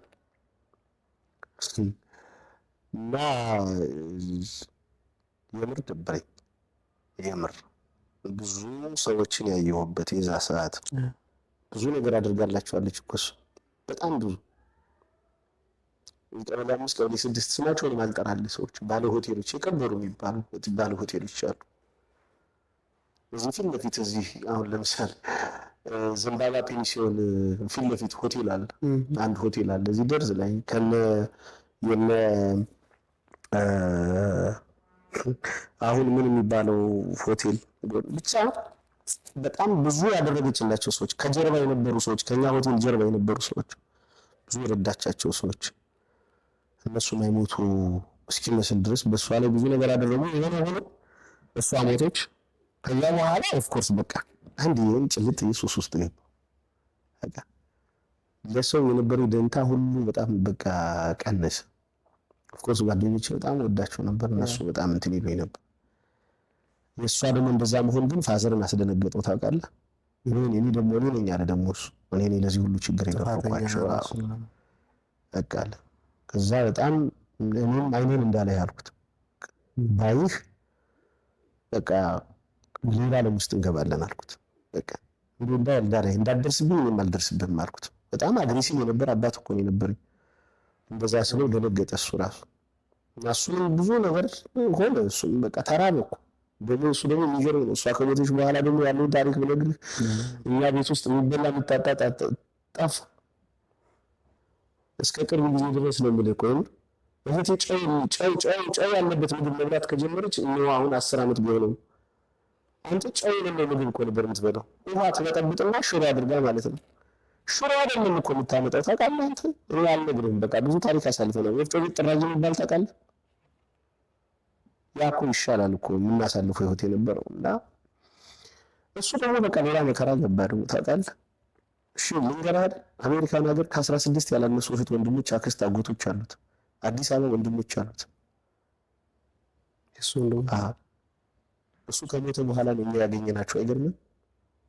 እኔ ያገኘኋቸው አሁን ላይ ምናልባት ይህን ቪዲዮ ላዩት ይመለከቱት ይችላሉ። አሁን ላይ እንደዚህ ነው ምናምን እስኪ አይዟችሁ ምናምን ይላሉ። አሁን ይደውሉልኛል። ኦፍኮርስ አሁንም እንኳን ተገናኘን ችግር የለውም። ያን የመሰለ ሰውዬ በሳምንት እኮ በሳምንት አንድ ቀን ቅርጫ ስጋ የሚገባበት፣ በሳምንት አንድ ቀን በግ የሚታረድበት፣ እኛ ብቻ አይደለንም እኮ ሰፈሩ ሁሉ የሚበላበት የሚጠጣበት ቤት ባዶ ሆነ ታውቃለህ። ባዶ አንድ ነገር የለም። እዛ እንኳ ከጎረቤት ውሃ አይሰጡንም። አይገርምም? የጎረቤቶቻችን እኛ ውሃ እዛ ይቀዳል ነበር። ፋዘር ሂዶት የመድኃኒት የምትባል አለች እነሱ ጋር ሂዶ 8 ወይ 6 ቤት ዘሎ ሄዶ ቀርቶ እዛ ነበር የሚመጣ። ጎናችን እኮ ውሃ አለ ቧንቧ። አሁን ውሃ ገባ። ሽንት ቤት ኖሮ በጋራ የምንጠቀምበት የነበረው ሽንት ቤት አሁን እነሱ ስለያዙት ተብሎ ሽንት ቤት አጥቶ ማድቤቱ ፈራርሶ ምናምን ሽንት ቤት ዝም ብሎ አለ እየተጠቀመበት ምናምን። ከዛ ስኳር አለበት፣ ግፊት አለበት። የሲስተር ደግሞ በጣም አለ በዛው። እሱ ደግሞ እንዲያው ደግሞ አልመጣም ወደዚህ ነው በሶስት ተደብቄ የሚለው ፊልም እኔ ነበር በሰራው እኮ የሚያምርበት። የምር ነው የምነግርህ እኔ በሰራው ያምርበት ነበር ከኔ ታሪክ ተነስቼ ማለት ነው። እና ይደብራል። ወንድሜ ደግሞ በዛው እንደዚሁ ደግሞ እሱም ቀበሌ 3 ተከራይቶ ነው የሚኖረው። ታናሹ በረሃ ገባ። የሁለተኛ ታናሽ ደግሞ ወታደር ቤት ሄደ። እሱም በቃ ድብልቅልቅ ያለ ህይወት ሆነ ማለት ነው። እና ያስጠላ ነበር ያ ህይወት በጣም ነው የምልህ። እዛ ውጭ ላይ የምታድርበት ጎዳና የነበርክበት ህይወት ላይ ጓደኞች ጋር የምታሳልፈው ህይወት ያ ብቻ አይደለም። አንተ ብዙዎች አሉ። አሁን ስም ስንጠራ እንደው ክሊን ሳንጠራው እንዳንቀር ተብሎ እንዲያው እንደዛ ብለው እንዲያስቡት ይሁንና በህይወት በጣም ትልቅ ቦታ ያላቸው ሰዎች አሉ። ስንዴ ልጅታ የምትባል እንቁጣጣሽ ሆቴል ባለቤት ልጅ አለች። የምትገርም ሰው ከባድ ምንድነው ነበር እንቁጣጣሽ አስተናጋጅ የሚሰራ አሁን ስንቱን ልጥራለህ በቃ አሉ። በዚህ የአርሰናል ደጋፊ ነውና ውጋይ በሚል የሚታወቃል በጣም በያጅ ምናምን ነገር እሱ አለ። አሁን ለምሳሌ ሙሉ ሰው ወይም ካንጋሮ ብዬ የምጠራው ጓዳን አብሮኝ ያደገ እነ እንደሻው አሉ፣ እነ ጄግን ያሉ። አሁን ባሪያው አለ ዶቨር እየነዳ ነው። አሁን እሱ እግዚአብሔር ይመስገን ሁላችን ግን ከጎዳና ወጣን አይደል? በዛ ዘመን አሉ ብዙ በጣም በቃ። ከዛ እንደነገርኩ ደግሞ የሰፈሩ ልጆች አሉ ደግሞ እዛ አብረን ምን ይኖርበት ምን ነገር እንደዚህ አይነት ነገር እንደረሳ አደረጉኝ። እዛው ጎዳና ውስጥ በነበርክበት ጊዜ ላይ ባለፈው ስታጫውተኝ ነበር ከሞት የተረፍክበት ነበር። እሱ ደግሞ የደንም የወጣበት ሶስተኛ ምዕራፍ ምለው ነው። ሶስተኛ ምዕራፍ ምለው ህይወት ነው። እሱ እንዴት ተጀመረ መሰለህ? በነገራችን ላይ በዚህ በጎዳና ህይወት ውስጥ ብዙ ያሳለፍናቸው ነገሮች አሉ። አንዳንድ ጊዜ ቡላል በልተን እናውቃለን። ታውቃለህ ቡላል ቡላል ምንላችሁ አይደል? እንደ ሾው የሚባል አለ። ክፉ ስልክ ምን መሰለህ ተንኮለኛ ነው በጣም እና ቡላል ያበላናል። አንተ ግን እንኳን በመጽሐፍ ቅዱስ የተፈቀደ ነው ብዬ በራሴ ተጽናናውበት። ወርግል ምናምን ነገር ብዬ ነው በሚለው የሚያዘው ብዬ ነው እና እንደነገርኩህ ሞታለሁ ብዬ ማስብ ሰው አይደለሁም። እንዴት አሁን የሶስተኛው ምዕራፍ እንዴት እንደጀመረ ልነግርህ ነው። እንግዲህ ጎዳና ህይወት ላይ እንግዲህ እንደምታውቀው በዛ ሰፈር መቼም በቀን 1000 ጊዜ ይታያለሁ። በእንቁጣጣሽ ታዩ ሲባል ባባረጋ ባባረስ ባባካሳይ ስትል በቴሌ ስትል በዚህ በአንደኛ ፖሊስ ጣቢያ ጀብጀ ምን ይላል ጫት መቅምበት አገር ቤት ምን ይላል በጀርባ የማህመድ ቤት ምን ይላል እዛ ደግሞ ስትል ደግሞ በዚህ ስትመጣ አሸናፊ ምን ይላል ብሔራዊ ሎተሪ ያለ በመጥላሁን ቤት ቡላል ምን ይላል በእነሱ ውስጥ በቀን 1000 ጊዜ የምታይ ልጅ ነው እና ከሰው አይን በቅጽበት ቢጠፋ በቃ የት ነው ተፈልጎ ተፈልጎ ምናምን ነገር ምድልሽ ምናምን አርገን ምራሴ ነው መስለው ታመም እንኳን ታይፎይድ ወባ አሁን ሰሞኑን አሞኝ ነበር ይሄ የሚገርም ነገር ታይፎይድ ወባ ባንድ ጊዜ ይፋ ሲፈር ምናምን ተብሎ አንተ ታመሜ በቃ ወደኩ እንዴት ልነሳ ስመጣ እኮ ኖርማል መጥቼ እኮ ነው የተኛሁት ከጎኑ የተኛውስ ጀግና ይባላል እኮ እንዴ አይሆን በቃ ኢየሱስ ነገር እኮ ከባድ ነው እንኳን ይመጣል ተንገዳግዶ ነው እሱ የሚገባ ይወድቃል እንደዚህ ሌላ ቦታ ይሄን ብሎ ነው የሚያስበው ስራው ያል ብሎ ነው የሚያስበው አንተ 6 ቀን ተኛለህ 6 ቀን በቃ ተኛው ኦፍ ኮርስ 6 ቀን ከዛ ያገኘች መንደሮች ታውቃለህ እንዴ ናት እኮ ይረፈዳለች ተቆራርፈን እንኳን እንደው እንዳደርሽብኝ ምናምን ብያትም የኔ ነገር አይሆንላትም እሷ አዛፈደ ምናምን ብላ ካንጋሪ አሁን እንደምለው ብዙ ሰው ምለው አሁን ባለትዳር ነው ልጅ ወልዷል ምናምን ጣይላ ባለነው ነው ጎበዝ ነው ግን ጎዳና ታውቃለህ እሱ አንተ ደግሞ ቢላደን ነው የሚሉ በነገራችን ላይ ቢላደን ይሉኛል ቅጽል ስል ቢላደን ለምን መሰለህ ይሄን ነገር ታሪኩን ነግሬ ልጅ በጣም ታፔላ አልምርም እኔ ታፔላ የተሰቀለ ምናምን ታፔላ ምናምን አልምርም በብረት ታስታውስ እንደሆነ ልንገርህ እንግዲህ በልጅነት ካወቀው እንግዲህ ሀናም ካወቀችው እንጃኒ ጽራጽዮን ያለበትን ተራራውን ታውቃለህ ይሄ ውሃ ታንከር ያለበት የፔፕሲ ታፔላ ታስታውሳለህ ትልቅ ታፔላ እኔ ነው ቆራርጬ ጨረስኩት አንተ ጌታ ኢየሱስ እኔ እኮ ነው ቆራርጬ ጨረስኩት እና ሲሄድሽ ምን ይዞ ነው የሚሄድሽ ሲንዶ ልንገርህ ዝም ብዬ ለመቆዛ እንግዲህ ድርጅቱ ይላይቶ ደግሞ ከሳለ ብሎ አዙሬ ነው የምከሰው ነው ማርያምን ከሰዋለሁ ያቱን እየተሸከምኩበት እንዲከፍለኝ ማለት ነው እና ሲሄድ ምን እንደማደርግ ታውቃለህ ቁምጣለሁ ይሄ ቀለም ቀባበት ምናምን የያው ጫማች ምን ላታለች ኮንጎ ምን ላት ጫማ እሷን ለብሳለሁ ሜትር መጋዝ ይዤ እቺ ትንሿ የምትጠለጠል ነብይ ጃልቻ ማትሰራ እሷን ሁሉ ይዤ ነው የሚሄድ አንተ ዘመተኛ ገለንሰት እና ቢላደን ከዚህ በላይ ምን ሰርቷል እስኪ ንገረኝ እስኪ ጌታ ምስክር ነው ከዚህ በላይ ምን ሰርቷል የምን በት ነው ከሉ ምን ሰርቷል የምን ነው ነገር ባለ በቃ ይሄዳል እኮ እዛ የሚጠብቁት ወታደሮች አሉ ከላላይና ህጀር ምናምን ሳረግ ምድረው ሲሉ አሁን ተለክቶ ተቆርጦ ምናምን እንደዚህ ሊሰራበት ምናምን ወሬው ልነግርህ አልችልም ደግሞ ጫት በልቼ ከሄድኩ ይችላል እንደምን አብረን ገዘግዛለሁ አንተ ወታደሮች አብሮ እኮ ነው እንዳንተ አይነት ወጣት ቢኖር ምናምን ይችላል ጌታው አንተ ያን ሁሉ ብረት ታውቃለህ አይደል ጂጆ በጣም ነገር ይጭኝ ተሸጥጣሽ ትስካላ አይደል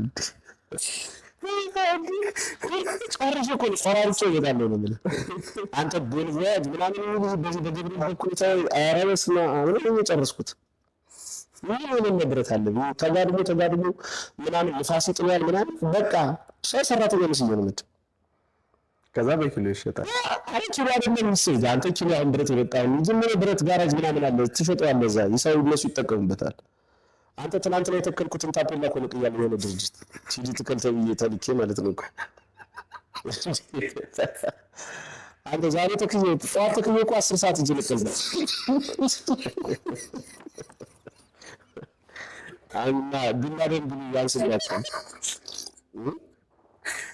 ግራስ ነው እና ቢላደን ነው ስሙ መጣ ከዛ አንጻር ነው በጣም ሁሉ ቢላደን ያው ሲቆላመጥ ቢሉ ነው የሚገርም ነገር እንዳለ ይገርህና ቆይ ይህ ታፔላ የሆነ ያለ አሁን ደቡብ አፍሪካ የወጣ ተመስገን ካሳ የሚባል የካሳ ፈረድ ልጅ ነውና ተመስገን ካሳ ይባላል እሱ ነው የሰራው ታፔላውን ሰርቶት ሳይሆን ግሪን የሚባል አለ ስትቀብረው ይሄ እንደወጣ ኮንክሪት እንደዚህ ዝም ብሎ እንዲህ የምታገዳድመው ነገር አለና እሱ አድርጎላቸው ሲሄድ ተከልተው በመኪና ተጭኖ አዲስ አበባ ድረስ ነው ይዞት የመጡት ታፔላው ከተማ ይገርም እኮ ነው እና ጠዋት ላይ ሰድ ጎንደር ደግሞ ሄዱ ሌላ ሊሰቅሉ ጠዋት ተክለን ሄደን የተነጋገርነው ብር 100 ብር እኮ ነው 100 ብር ምናምን እንሰጣለን ብሎ 100 ብር በጣም ብዙ ብር ነው። ወደ ማለት 4 ብር ነው 100 ግራም ጫት የዛን ጊዜ ማለት ደግሞ ከገበሬ ደግሞ ገበሬ ማለት ምን ከዛ ቆርጦ ከሚያበጡት ደግሞ ብትገዛ ደግሞ 10 ብር ነው ኪሎ የምትገዛው ማፍታም ነው ለ10 ቀን ምናምን እንቀበበታለሁ እና 100 ብር ከዛ ስንት ብር ይሰጠኛል መሰለህ 50 ብር ሰጠኝ ግማሽ ተው ምናምን እንደውም በቃ ካልተማተው ምናምን አልኩኝ እና እናሳስራለን አይነት ነገር ሲሉ እስርፈናል ምናምን ነገር በቃ እሺ ምናምን ብዬ ተውኩት ቁጭ ብዬ የቀምኩት እዛ ላይ በቃ እንዴት እንደዚህ ያደርገኛል ምናምን ከዛ አይደክምም ለካ ዛሬ ተተከለ ሲሚንቶ ነው እርጥብ ነው እጄ ተዋቷ አላደረገው ይልቃል አልኩና ሄድኩ አንተ ወንዝ ነው እኮ ሄድኩ እዛ ደግሞ ኬላ ነበር እንደዚህ ተደርጎ ምናምን ስትገባ ምናምን ኬላ የሚባል ነገር ስለነበር ቆርጫ መጣሁት በቅዬ እንደዚህ ወርውዤ ጣርኩትና በጋሪ ጭኜው መጣሁ እና ለራሱ ለተመስገን ሸጥኩለት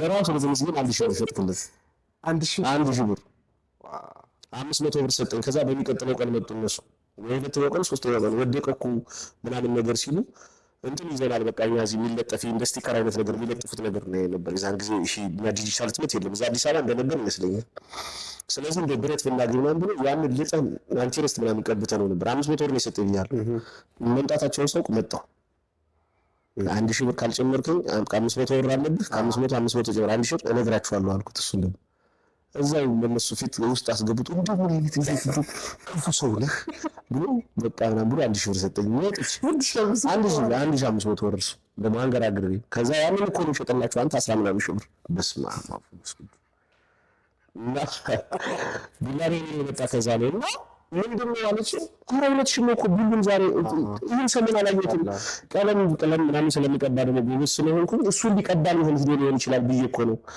አረብለኝ በጣም ምናምን ሲባል ማታ መጥቶ ከመኝታ ይመለከተኛል እሺ ሳይን በቃ ሬሳ ሆኛለሁ በቃ ወድቄ ሬሳ ነኝ በጣም ከዛ ሰው ሳይሆን ጋምቢት ነው ምናምን ነገር ሆስፒታል ምናምን ተብሎ ግሉኮስ ምናምን ተሰጠኝ ምናምን ነገር ዳንኩ ኋላ ግን ደነገጥኩ ለካ እንዲህም አለ በጣም የምታወቅ በጣም በቃ የምታወቅ ሰው ነው ለካ ብዙ ማስብ ሰው ለካ ቢጠፋ ለአንድ ቀን ከተማዋ ስታክ አድርጋ ትቆማለች ብዙ ማስብ ሰው ለካ ምን ነው አንተ ለካ ሰው እስካለ ድረስ እንጂ ከሌለ በኋላ ምን ሰው ሌላ አስታውሰው ምን ደራው ሰው ሞት ይፈራል አይደል ሞት እኮ ከሞትኩ በኋላ እኮ ያስፈራ እስክትሞት ድረስ እኮ ሞት አንዳንድ ጊዜ እኮ ራሱን ገሎ የመጣ ሰው ሻውን በምን ታስፈራረዋለህ ራሱን ገሎ የመጣ ሰው ግን አንድ ብትነቁ ይስቅዳ ሲጀምር ራሱን ገሎ ተመጣጣል እኮ እና በቃ ሞት እኮ አይ ቀይ ፈርፍ አይገርም ለካንዲ አልኩኝ ነው ምናምን እንደዚህ ብላ እሷ ዳንኩልሃለሁ ከዛ በኋላ እንግዲህ ህይወት የተቀየረው ከዛ በኋላ ነው ማለት ነው እግዚአብሔር በብዙ መልኩ ምሕረት አደረገልኝ ግን እንዳልኩ ከዛ ሞት የተረፍኩት በሷ ምክንያት አሁን ይሄን ስላደረገችኝ አይደለም ወዳት የምር ሰው ወዳጅ ስለሆነች ወዳታለሁ እሷ ኦፍ ኮርስ እና ይሄን የምትከታተል ከሆነ እንደምወዳት እንደማከብራት ደግሞ እንትን ከሞት ያዳነችኝ ኦፍ ኮርስ አንድ ቀን ባድርኮ በቃ ወረድ ያልቆለታል ተብዬ ነበር እና ከዚህ አንፃር እንትን ብያለሁ ምን እፈልጋለሁ ያስታውስኩት አሁን ከዚህ አንፃር ነው ለማለት ነው ግን በዛ በወዳና ህይወት ውስጥ ምን ነገሮችን ታደርጉ ነው አሁን ስራ ሲገኝ ስራ ይሰራል እንዳልከኝ የቅጽል ስም የተሰጠ ስራ ከሌለ በቃ እንደነበርኩ በመዞር ነው የምልህ በቃ ጥቅም አለ ኦፍ ኮርስ እየቃምክ ነው የምዞረው አንተ እሱን ትላለህ ስራ ካገኘ ስራ ትሰራለህ ካልሰራህ የዳኒ መብራት ሁሉ ታወርዳለህ ምን ችግር አለው አንተ ፍሎረሰንት ተሰቅሎ ካየህ እሱን ግን ጥሎ ወስደህ ለሌላ ሰው ደግሞ ትሸጣለህ ምን ችግር አለው ማለት አንድ ወደም አንተ ትላለህ እሱ እሺ ይንሰል ያለበት ቦታ ላይ መብራታዊ ነው ነበር አይደል ከመብራታዊ ጎን ይሄ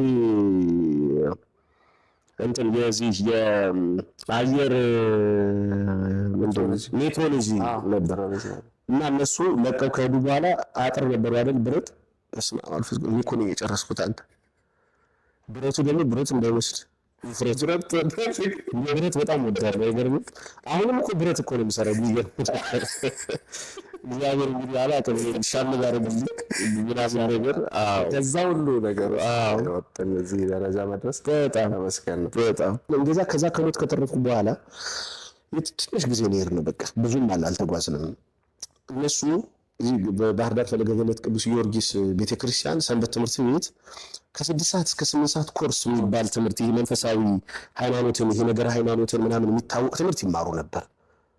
እና ያ ነገር አሁን ምልህ ጫላ ምልሃል አንተነህ የሚባላል የሞተ በመኪና አደጋ ነው የሞተ ባለ እግዚአብሔር የጽዋ ማህበር ሲቋቋም እሱንም ከገባ ድርሾ ነው ድሉንማ መቼም እዛ ውስጥ እንዲያደርጋለሁ ብሎ የሞተ ሰው ነው። እና በጣም ኦፍ ኮርስ በክርስቶስ እቅፍ ነው ያለ ምንም እንትን የሚለው ነገር የለውም። ግን ይሄድ እኮ ነው አንተ የት ሊሄድ ነው? ውጭ ሀገር ፊንላንድ ሊሄድ ምናምን እኮ ነው። በጣም የሚገርም ነገር ያረፈው እና መጽሐፍ ታነብ ነበር እንዳልኩ። ልክ ከዚህ እንደሆነ በኋላ አንድ ቀን ተቀምጠን ጫት እየቃምን አንድ ልጅ ነው እና የያዝ ጫት ብላን ብዬ ስልክለት አይ አልቀበም እኮ አለኝ። እንዴ በጣም ብዙ እኮ ነው ሁሉ ይልቀው አይ ታይት ጊዜ ነው ምን አልኩት። ሊጾም እኮ ነው አለኝ። ክርስቲያን እኮ ነው እንደዚህ ምናምን የጠለቀ ነገር ነው እኮ አይደለም አልኩት። አልኩት አዎ በቃ እኔ አሁን ኔክስት ምን ጾም አለ ምናምን ነገር ስለው አሁን ኔክስት የገና ጾም አለ ዛሬ በቃ የዛን ቀን እኔ ጾም አለው አልኩት። እሱን ኮሚትመንት ነው። አዎ እንዴ አንተ የሚገርም እኮ ነው።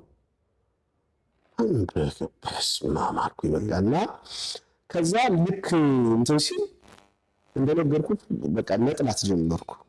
ኦፍኮርስ ከዚህ ነገር መውጣት አለብኝ አልኩኝ። ልክ በቃ እነሱም አሁን እንደነገርኩ አንተነህ ጫላ ሀብታሙ አያሌው ይባላል ጫላ ዮሴፍ አሁን ያዕቆብ ተብሏል። ያዕቆብ እሱ ለምን ከኛ ጋር ግን አትማርም የሚል አሰማኝ። ለምን አንሄድም? በቃ ብትሄድ ምን ችግር አለበት? እስኪ ሂድ። ከዛ እሁድ ነው ሄድኩ። አየሁት ይጥማል። ሲሆን ደግሞ ያው መጨረሻ ነው ጥሩ ነው።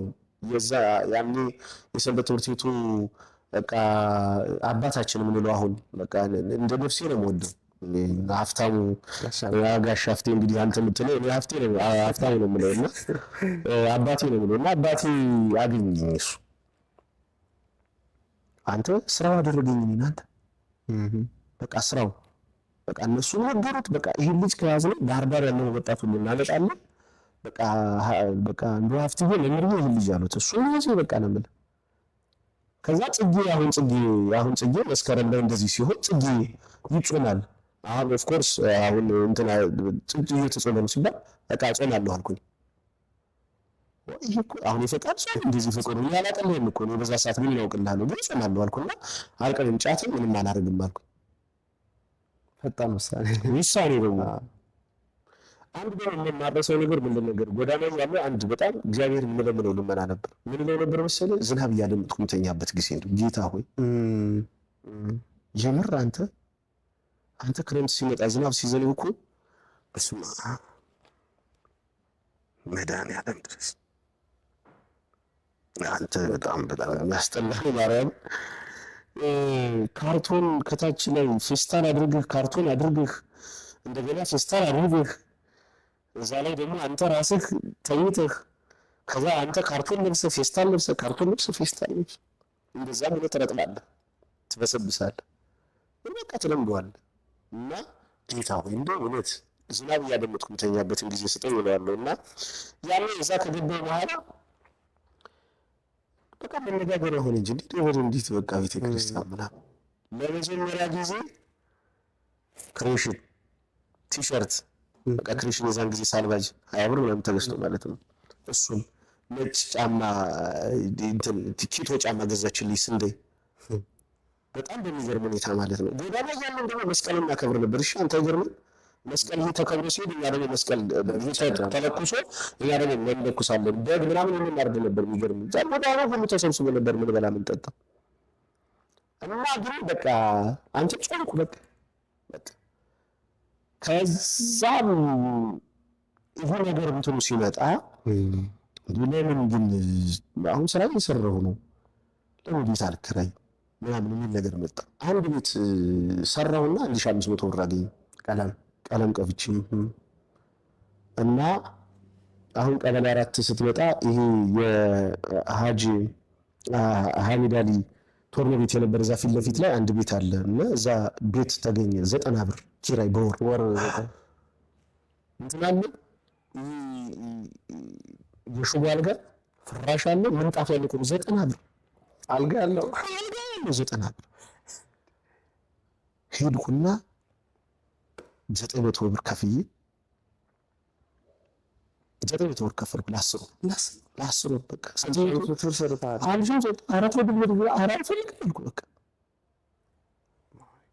በቃ አለቀ ነገር አለ ኑሮ ተጀመረ። በቃ 9 ወር ከዛ ገና ሲመጣ ደግሞ እንደዚሁ በጣም በሚገርም ሁኔታ አሁን ልክ ጽጌ ጾም አለቀ ተብሎ ተዳር ነው በቃ ሊቀም ነው ምናምን ተብሎ በቃ ሴርሞኒ ተዘጋጅቶ በቃ ያልተጃጀ ጌታ ኢየሱስ ክርስቶስ ሰው ለመግደል እኮ ነው በዛ ሰዓት በቃ ሰብስበው በቃ ድልበል ጮፌ ተጎዝጉዞ ምናምን ጀውጀው ምን ያለ ፖሊስ ጣቢያ ጀርባ የአባ ማህሙድ ሻይ ቤት የሚባለው ለመጀመሪያ ጊዜ ፉል ቤት የነበረ ነው። ፉል ነበር የሚሸጥበት የነበር ጀውጀው ተጨፍጭፎ ተጠራሁ ሄድኩ ጀምር እንጂ ወራሁት ከዚህ ቅንባባ አዴት አለ እንደዚህ ነው ከፈልግ የትግስቱ ጫት አለ የሊቨርፑል ጫት አለ የእንትን ጫት አለ ምናምን አይደል አንተ ሌላ ጊዜ እኮ እያየሁ በቃ አጥቼ ምናምን ሳዛጋ እኮ ዝም የሚሉ ልጆች ናቸው።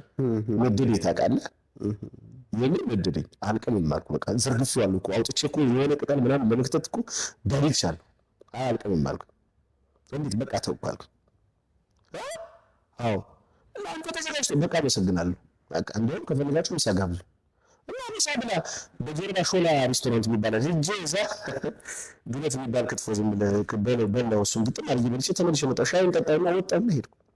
ገና ጾም ሲመጣ መጾም ጀመርኩ። ቃል ገብተሃል። ከዛ ሀፍቴ ስራ እየሰራ ነው በጎን በቃ ቀጠለ ማለት ነው። ሁለተኛው ሶስተኛው አዎ ያን የሚያምር ህይወት ሆነ።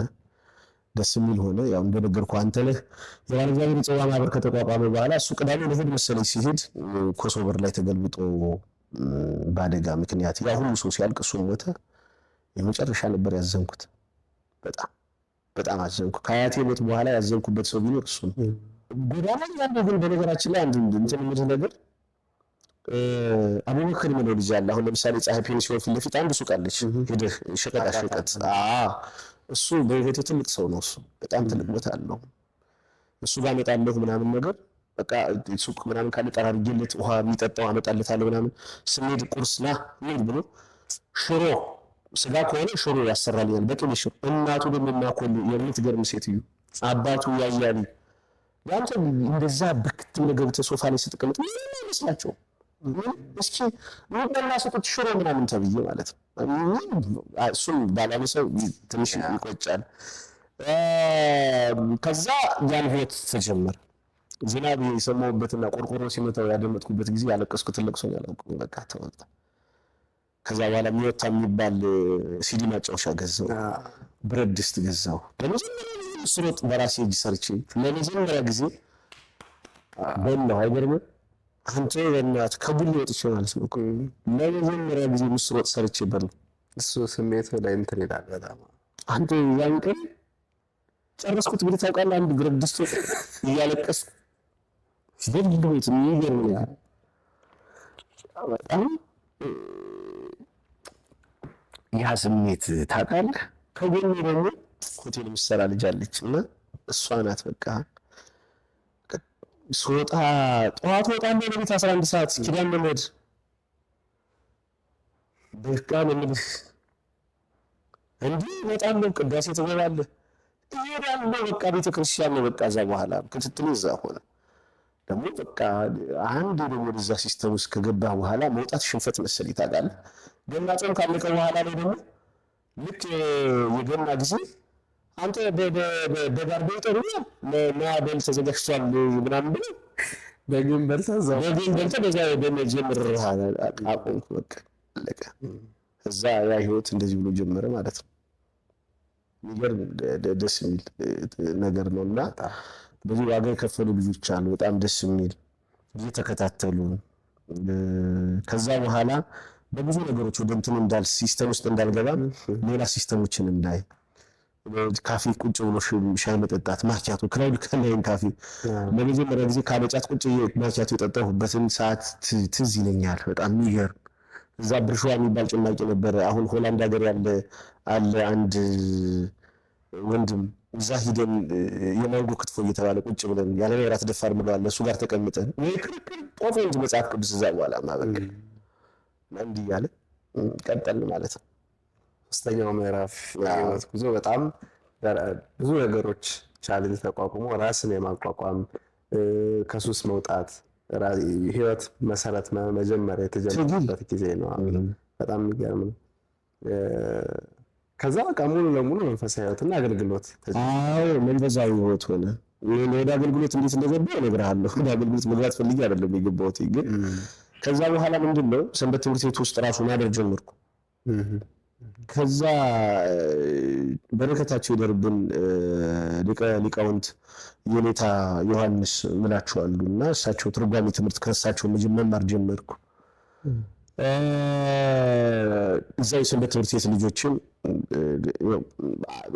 መጀመሪያ ስንገባ አመጣጣችን ካለም ስለሆነ አቀባበሉ ትንሽ ድንግጥ የሚገርምህ ደግሞ በጣም የሚገርመው ነገር ግን ሲስተም ውስጥ መግባት የግድ ስለነበረበት ነው። በጎዳና ህይወት ውስጥ እያለሁ አስቤው አይቼው ማላውቀው ደግሞ ህይወት ፍቅረኛ የሚባል ነገር መያዝ አንተ እንዴት ነው ያ ደግሞ ተጀመረ። ታውቃለህ በቃ ምናምን እንዲህ ፍቅረኛማ ወራለበት ምናምን ብዬ ጓደኞቼ ራሱ እንዴ አንተ ምንድነው የምታፈራ እንዲህ በቃ የሆነ ሰው መያዝ ምናምን እና እንግዲህ ባለቤቴን ከማግባቴ በፊት አንድ ሰው ሁለት ሰው በጓደኝነት እንትን ብያለሁ። ግን ያስደነግጥ ነበር። ያላየሁት አዲስ ነገር ስለነበረ እነሱ በቃ ጓደኛ ማለት ለኔ ከሆነ በቃ ለኔ ነው ብዬ ነው የማስበው። ግን ሌላ ምናምን ኧረ ባለቤቴን ለማግባት ፈልጋ የተገናኘንበት ምን ልሰልል የመጣ ነው። መሰለል ልንገርሽ ታሪኩ እዚህ ሰንበት ትምህርት ቤት ውስጥ እያለን ለአገልግሎት በጣም ከፍ ስንል የታድሶ እንቅስቃሴ በተለይ የባህር ዳር ፈለገ ገነት ቅዱስ ጊዮርጊስ የባለ እግዚአብሔር የጽዋ ማህበር የሚሰራው ስራ በጽዋ ማህበሮች መነሳት ሁሉ ምክንያት እየሆነ ወጣቱ ወደ ቤተክርስቲያን የሚልበት ሰዓት ላይ የሆነ ነገር ታሰበ። የሆነን ሰው መምታት ተፈለገ። እኔ ደግሞ በዚህ በጸረ ተሐድሶ እንቅስቃሴ ውስጥ የስለላ ነገር ተሰጥቶ ብዙ ስራ መሰራ ልጅ ነው ነበርኩ። በጣም ብዙዎችን አውቃቸዋለሁ። በጣም ይህም ደግሞ መጋቢ ህይወት አሁን መጋቢ ሀፍታሙ ልክ ወደ ሆላንድ ሊሄድ ሲል አንድ ሚሽን ይሰጠናል እኛንን የሆነ የታድሶ እንቅስቃሴዎችን እንድንመራ ለእኔ በግሌ። ከዛ ግን እዚያው ሰንበት ትምህርት ቤት ውስጥ ሆኖ አሁን የራሴ ጓደኞች በዛ ሰንበት ትምህርት ቤት ያሉ ገኔ ይዤ ማልጠራለ አሁን እነሱ በሰንበት ትምህርት ቤት ውስጥ የተሐድሶ እንቅስቃሴንን እየመጡ ነው። ተሐድሶች ራሳቸው እየመጡ እኛ ጋር ያሉት ሰንበት ትምህርት ቤት ይዞ ለመሄድ እንቅስቃሴ ያደርጋሉ። እና እንደውም አንዱ እስከ መጨረሻው ድረስ ኮርስ ተምሮ ልክ ሲመረቅ አደባባይ ላይ ነው አንተ ተሐድሶ ነህ እንዲህ ብለን በአደባባይ ተዋርዶ ወጥቶ እንዲሄድ ያደረግነው።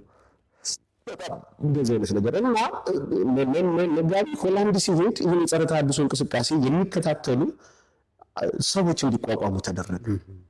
ከዚህ ውስጥ አንድ ልጅ አለ፣ የራሴ መምህር ነው።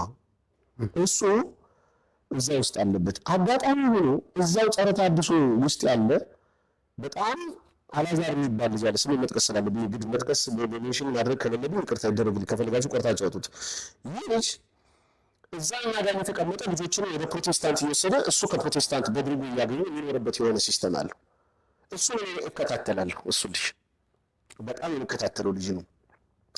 እየተከታተልኩት እያለ አንድ ጊዜ ከቤተ ክርስቲያን ቆይቼ ስወጣ ይህ አላዛር የሚል ልጅ ከኛ እዛው ሰንበት ትምህርት ቤት ካለ ልጅ ጋር ቆሞ አንድ መሪጌታ ደግሞ ተሐድሶ አለ።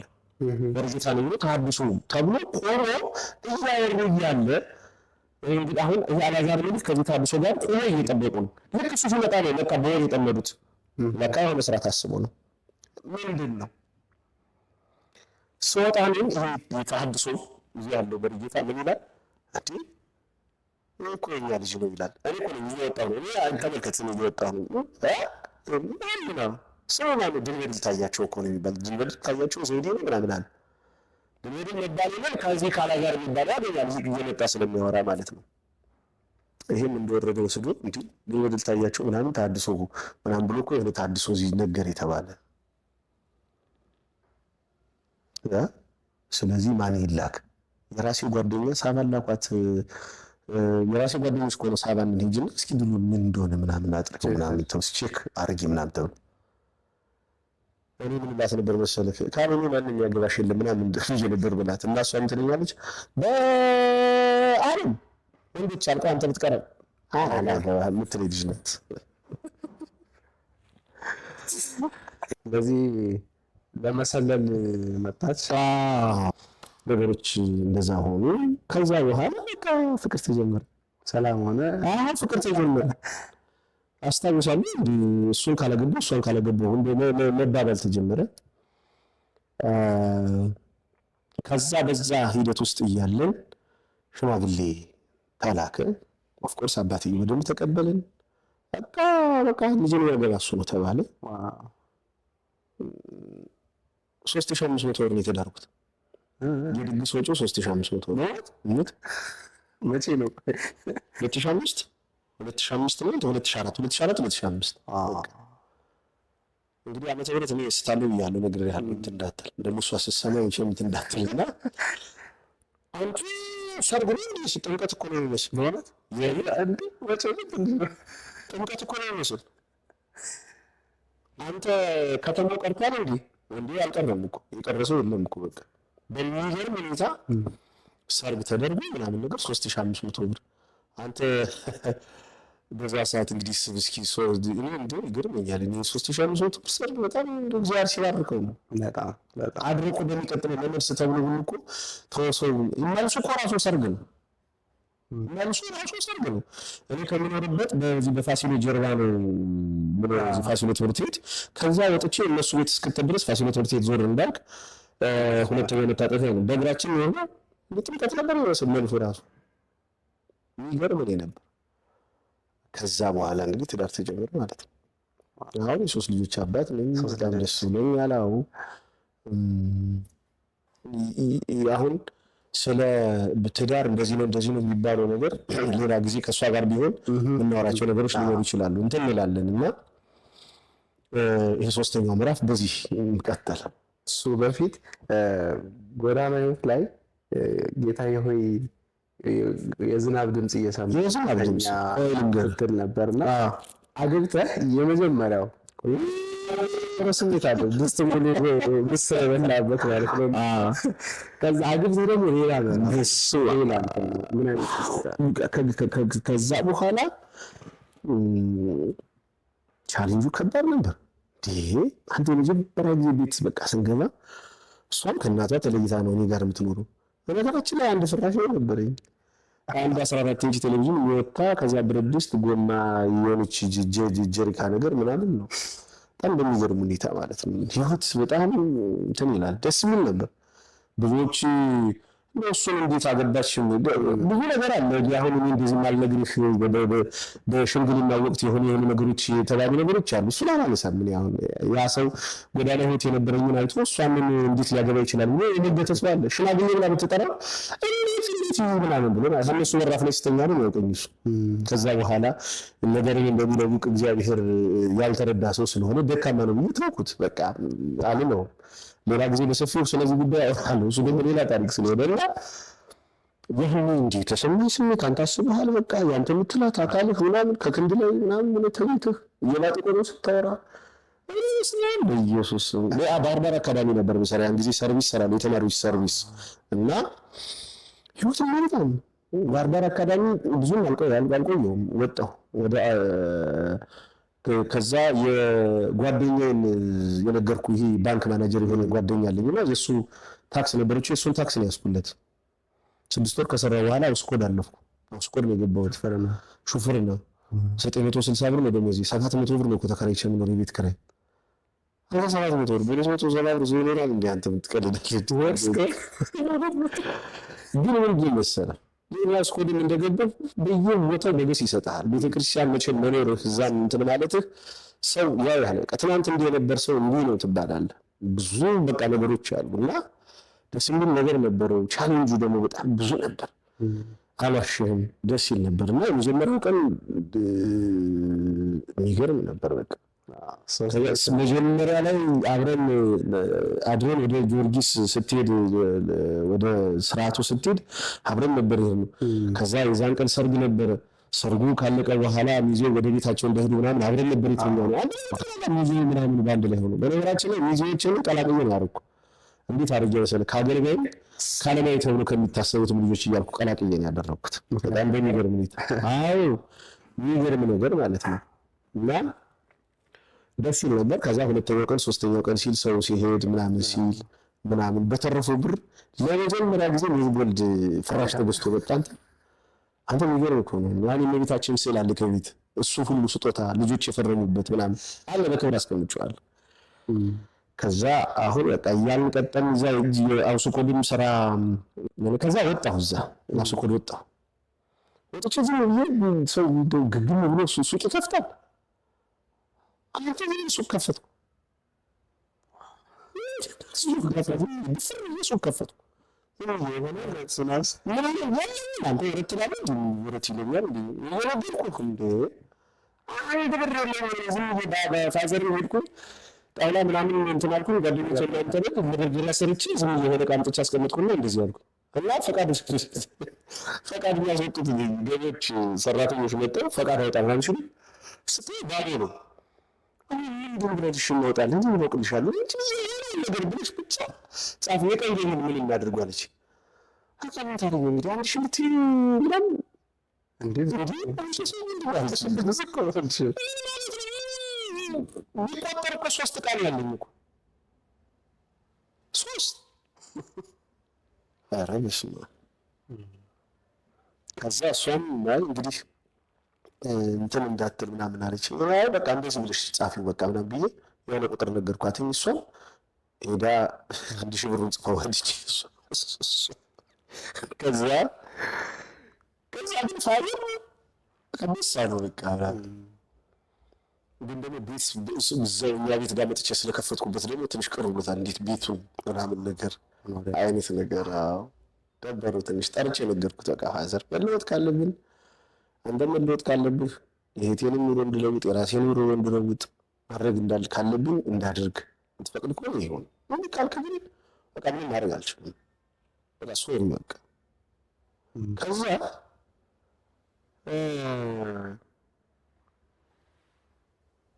አሮጌ ተራ ሄድኩ። ቀበሌ 16 ይሄ አሮጌ ምናምን መሸጫ አለ አይደል?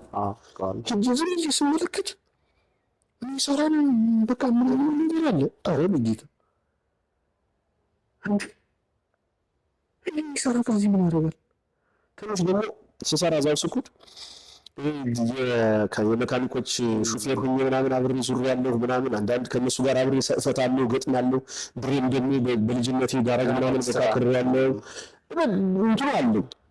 አየሁት በቃ በጣም አሪፍ። ከዛ ምን ያደርግ አለብኝ ሂጄ ስጠይቅ ምናምን በኪሎ ነው ስንት ነው የሚሸጥ? ለኪሎ 6 ብር 7 ብር ይላል በዳን። ከዛ ይዤ እመጣለሁ። ከሱቅ እንዳስቀመጥኩት እዛው አካባቢ ያሉ ሱቆች ይመጡና ከኔ ይወስዳሉ። ይሄዳሉ። በያዝኩት ብር እጄ እንደገና ገዛዝቼ ነው እመጣለሁ። ደግሞ ይሆናል ገዛዝቼ እመጣለሁ። ደግሞ ይሆናል። አንተ 2 ወር 3 ወር ባልሞላ ጊዜ ውስጥ ሱቁ መረማመጃ ያጣል።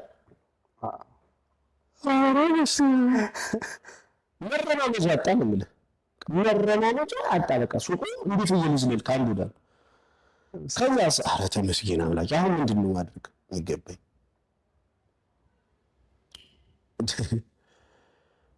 በቃ ልነግርህ አልችልም። ተመቼ ደግሞ ለአገልግሎት የራስ ሱቅ ነው በፈለኩት ሰዓት ዘግቼ እሄዳለሁ ከፈለኩ። በቃ ምንም አይመስለኝም። በቃ እኔ እንደውም አሁን ተመልከት እንግዲህ ከጠራኸኝ ጀምሮ እስካሁን ድረስ ሱቁ ዝግ ነው። ኦፍኮርስ ዘግቼዋለሁ። አሁን ብዙ ሰው እንደምንለው አንተ በቃ የራሱ ጉዳይ በቃ ሲፈልግ እንግዲህ እግዚአብሔር ባረከው ይሆናል። በቃ ምንም እንደውም ከምሰራበት ከምከፍተው መዘጋው ይበልጣል። የመጨረሻ ሄደ ነው የምልህ። ከዛ አገልግሎት የገባንበትን ሁኔታ ልንገርህ። በእግዚአብሔር ላይ እንግዲህ ኮርስ እየተማርን ምናምን እያደግን ምናምን መጣን። እንግዲህ አሁን እንኳን 1998 ዓመተ ምህረት ነው የወጣው። በቃ ይሄ ምናምን ሱስ የሚባለው ነው የወጣውና 20 ዓመት ሆነ እኮ 2018 አይገርምም?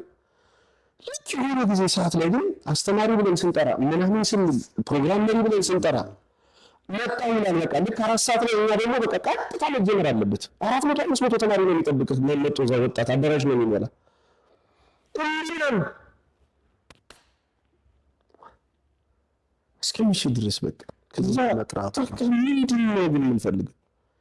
በቃ ፕሮግራም ያጣን መምህር መጣ ፕሮግራም መጣ መሪ ያጣን እንጨነቃለን። ወጣቱ እየተሰላቸብን እየሄደብን ነው። ስለዚህ ምን መሆን አለበት? አሁን እንዴ ብለን ስንል በቃ መምራፍቴ አንዱ አት ጊዜያዊ መፍትሄ ግሪ ቀረብኝ ያስፈልማ ወጣቱ ታትመረ ከዛ የሆነ ስልጠና ተሰጠን ምናምን ጨርሰን ፕሮግራም መምራት ትምህርት ምናምን ተብሎ ከዛ አንዱ የፕሮግራም መምራት የትምህርት የማስተማር እንዴት እንትን መምራት ርዕስ መምረጥ መንፈሳዊ የማህበረ ቅዱሳን ፓምፕሌቶችን ጽሁፎችን በቃ እሱን ከዚህ በላይ ቁጭ ብሎ ሌት ተቀን ማንበብ ምናምን እንዴ ከዛ ምን መጣ መሰለህ አስታውሳለሁ በልባችሁ መታደስ ተለወጡ እንጂ ምን አለማትም ሰው የምትል ርዕስ ላይ ያደረሰ ለማስተማር በቃ ቃል ወጣን የምናስተምርበት ከመምህር ፊት ላይ ቁጭ የምትል የሚመጡት ደግሞ ጉልቱ የሆኑ የዘንድ ትምህርት ቤቱ ሰዎች ናቸው። ከዛ እነሱም እኮ አብረው ስልጠና ይወስዳሉ እኮ ግን በቃ 15 ደቂቃ ተሰጡ። ከዛ አንዲት ሰንበት ትምህርት ቤት ልጅ ነበር ከኛ ነበር እሱ ወጣ የኛን ርዕስ ገለጠው። የሚገርመው እኮ 3 ቀን ሙሉ እኮ እንቅልፍ አልተኛበትም አንተ ለመዘጋጀት አጋዥ ታሪኮችን ምናምን አምጥቼ ቤት ሰጠኝ 15 ደቂቃ ነው። ግን ደግሞ አመጣጦች ምናምን ታሪኩን ምናምን በ15 ደቂቃ ምናምን ብዬ ልክ ስወጣ በስመ አብ ምናምን ወልድ መንፈስ ቅዱስ ብዬ መግቢያ ንግግር አድርጌ ዝቅ ብዬ ነበር ማወራ መጽሐፍ ቅዱስ የገለጽ ይህ እኮ መምህራን ናቸው ከፊት ለፊት ተደርድረዋል። አንተ ምን አለ ቀና ባልን ነው የዛ ጊዜ ተሰማኝ። መድረኩ አለ መድረኩ እንደዚህ የምትወጣበት በዛና በዚህ ነው አይደል? ከመደንገጥ የተነሳ ሽክፍክፍ አደረኩና በዚህ ዘልዬ እኮ ትቼዋለሁ ነው አዳራሹን ትቼው በስመ አብ ወወልድ ወመንፈስ ቅዱስ እንዴት እንደተሰማኝ ልነግርህ አልችልም። ከዛ እንደነገርኩህ በቃ ያ ቁጭታል ቅዳሜ ቀን ነበር አስታውሳለሁ። በሚቀጥለው ቀን እሑድ ፕሮግራም መሪው ቀረ። ያን ደግሞ ስልጠና እንትን ብዬ ትያለህ ወጥቼ ለምን ፕሮግራም አልመራም ምን ያልኩና ወጥቼ ጸሎት አድርጌ እንደውም አንዳንድ ሀሳቦችን እየተናገርኩ ምናምን እያዘመርኩ መዘመር እየገበስኩ ምናምን ነገር ቀጠለ በቃ። ከዛ መምህር አበዝ መጣ። ከዛ ለሚቀጥለው ሳምንት ተዘጋጅታችሁ መምጣት አለባችሁ ምን ደግሞ መጣ። ከዛ የት ትሄዳለህ መሰለህ አንድ ጓደኛ አለኝና የት ሂደህ ዛፍ ባለበት ቦታ ላይ ቆመ ሰው እንዳለ ቆጥረህ ወይ ደግሞ ወደ ውሃ ወደ ሐይቁ ዙረህ ምናምን ተመቸኝ ብሎት እንደዛ ሆኖ ጀመረ። ከዛ በኋላ እንዲህ እያልን እንግዲህ እየኖርን እንግዲህ እስካሁን ሳደረስን ማለት ነው። ብዙ ነገሮቹ ከሱ መሆኑ ይታወቃል። አዎ እውነት ነው። ከዛም ህይወት እንድትወጣ ያደረገበት መንገድ ከዛ በኋላም የግል ህይወትን ስትጀምርም በስብከቱ መንገድም እንደዚሁ ብዙ ጊዜ መምህራን ተተኪ መምህራን የማፍራት ስልጠና ኮርስ ላይ ብዙዎቻችን ጠፍተን ነው የምንቀረው። እውነት ነው። እንደዚህ አይነት ኮሚትመንት መውሰድና ያንን ስብከት ብቻህን ልምምድ ማድረጉ አሁን ላለህበት እንትን ትልቅ አስተዋጽኦ አለው። በአንተ መንገድም ደግሞ አንተ በመጣባቸው መንገዶች ብዙ ወጣቶች ህይወታቸው ተቀይሯል። ያንተን ህይወት ያንተን ታሪክ ያንተን ስብከትን በመስማት ማለት ነው። ያንን የሚያደርገው ፈጣሪ ስለሆነ እና በራስህ ልትኮራ ይገባል። እግዚአብሔር ይመስገን ነው ሀሳብ የጨመርኩት። በክርስትና ህይወታችን አብዛኞቻችን ወጣቶች ወይም ደግሞ አሁን ያለው ወጣት ትውልድ ክርስትና ህይወት ከአንተ ምን ሊማር ይችላል? እስካሁን ከኔ ምን ይማራል? ምን ይማራል? አንተ እንዴ እንግዲህ አባቶች ሲናገሩ ከላይ ክርስቶስን ከታች እስጢፋኖስን ተመልከቱ ነው የሚሉት። ሰው ብዙ ቅዱሳን አሉ በቃ አርአያ ልታረጋቸው የምትችል ኦፍኮርስ ዝም ብሎ አንዳንድ ሰው ከነበርክበት ህይወት አንጻር አንተን እንደሆነ ነገር እንደመነሻ ላይ ይችላል። እሱ ነው ለምን አሁን በድካም ውስጥ ካለን ቢያንስ ሰዎች ሲቀየሩ ስናይ መቀየር በጣም ከባድ ነው። ለምሳሌ ከሱስ መውጣት በጣም ትልቅ ዳገት ነው። እንደውም በቅርቡ አንዳንድ ቲክቶክ ላይ የማያቸው ቪዲዮዎች አሉ። ሱስ የማቆም ቻሌንጅ እያሉ ሰው ሲጫጫህላቸው ያንን ስሜት እንደ ድጋፍ አድርገው ሱስ የማቆም ነገር። ግን ለአብዛኛው ሰው ጎዳና ላይ መሆን፣ ስራ ማጣት፣ አዲስ ህይወት መጀመር፣ ትዳር ውስጥ መግባት፣ ስራ መጀመር፣ ቤተሰብ ማገዝ ዳገት የሚሆንበት ሰው አለ። ወደ ቤተክርስቲያን መቅረብን በተመሳሳይ ሁኔታ። ነገር ግን የማይቻሉ የሚመስሉ ነገሮች በቅርባችን ባሉ ሰዎች ተደርገው ሲታዩ ለምን ያልሞክረው ምን አይነት ምን መሰለህ፣ አሁን አንዳንድ ጊዜ ብዙ ሰው ትልቁ ችግሩን ነገር ልንገር፣ ሁሉ ነገር ከእግዚአብሔር ይሆናል ብሎ የሚጠብቅ ሰው ይሄ ደካማ ሰው ነው። ልንገርህ አንድ ነገር ልንገርህ፣ በዚህ መጽሐፍ ቅዱስ ላይ እዚህ ዮሐንስ ወንጌል ስትመለከት አልዓዛርን ከሞት ያስነሳበትን ታሪክ ስታየው ኢየሱስ ክርስቶስ እንግዲህ ከመጣ በኋላ አልዓዛርን ወዴት አደረጋችሁት ሲሉት፣ እንዴ ከሞተ እኮ 4 ቀን አልፎታል ጌታ ሆይ እዛ መቃብር ነው ያለ ይሸታል አሉት ይላል። በቃ ከዛ አልሞተም ወንድምሽ ይነሳል ሲላት ማርያምን ጌታ ሆይ እውነት ነው አለችው። በተወሰነ ዘመን ጊዜ እኮ ይነሳል አለችው። አይ ትንሣኤና ሕይወት እኔ ነኝ፣ የሚያምንብኝ ቢሞት እንኳ ለዘላለም በሕይወት ይኖራል እኔ ነኝ አለ። እኔን ብታምንብኝ ይህ ይሆናል አላት ይላል። ተነስቶ ሄደ ነው የሚለው እና ሲሄድ ሐዋርያትን አንድ ያዘዛቸው ነገር አለ። ምንድን ነው? ድንጋዩን አንሱት፣ የሰው የሆነ ድርሻ አለ፣ የሰው የሆነ ድርሻ አንሳት። ከዛ በኋላስ አልዓዛርን ሄዳችሁ አውጡት አላለም። ይህን አይችሉም፣ እነሱ ማውጣት አይችሉም። በራሱ በስልጣኑ አልዓዛርን አውጣ አለ፣ ወጣ። ተመልከት፣ የሰው ድርሻ እንዳለ ደግሞ ዛሬ ጋር ፍቱትና ሄድ አለ። ደግሞ ምን ያለበት መግነሱን ደግሞ ፍቱት አለ። ተፈጠረ ነገር ሄደ ነው የሚበላ የሚጠጣው ስጡት ነው የተባለው። ኦፍኮርስ ከሱስ ለመውጣት ከሆነ ነገርም ለመውጣት ከስጋ ድካምም ለመውጣት የእግዚአብሔር የጸጋ ስጦታ በአንተ ላይ አብዝቶ ሲያርፍ ነው የሚሆነው። እውነት ነው። ግን ሲያንተ ደግሞ ድርሻ አለብህ፣ የምር ድርሻ አለብህ። ውሸት ምን ያደርጋል? ካገኛለሁ እኮ ነው እንደነገርኩህ፣ እንደቀረበልኝ ድግስ እኮ ተመልሼ ገባበት ነበር ያለኝ። ግንስ በቃ አይሆንም። በቃ ያን ፈተና ሰው እንዴት አድርጎ ይላል። አንዳንድ ጊዜ በጫጫታዎችና በዚህ በሆታ አይቆም። አንዳንድ ሰው ምን ይላል? ከኔ ጋር አብረው ያቆሙ ልጆች አሉ። 6 ጊዜ ያቆመ ልጅ አለን። በቃ 6 ጊዜ ተመልሶ ግን 2 ዓመት ቆይቶ ይጀምረዋል። 2 ዓመት ቆይቶ ይጀምረዋል። በቃ አለቀ ነገር አለ። መቆረጥ ይባላል፣ መወሰን ይባላል። ትወስናለህ። ከዛ ደግሞ ምንድነው በውሳኔዎች ላይ ሌሎችን ውሳኔዎች እያደረግን መሄድ ያለብን።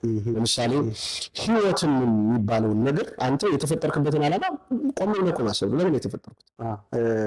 ከአገልግሎት ጋር በተያያዘ ፈተናዎች ይኖራሉ ብዬ አስባለሁ። ገጠመኝም ይኖራል።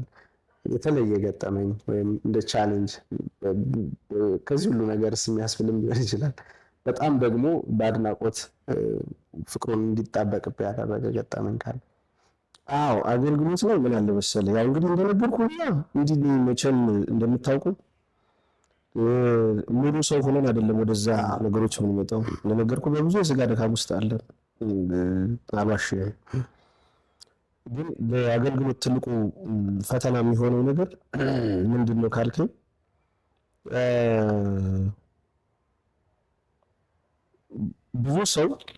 ብዙ ሰው ማለት ነው ክርስትናን በአንተ ይመዝነዋል። ታውቃለህ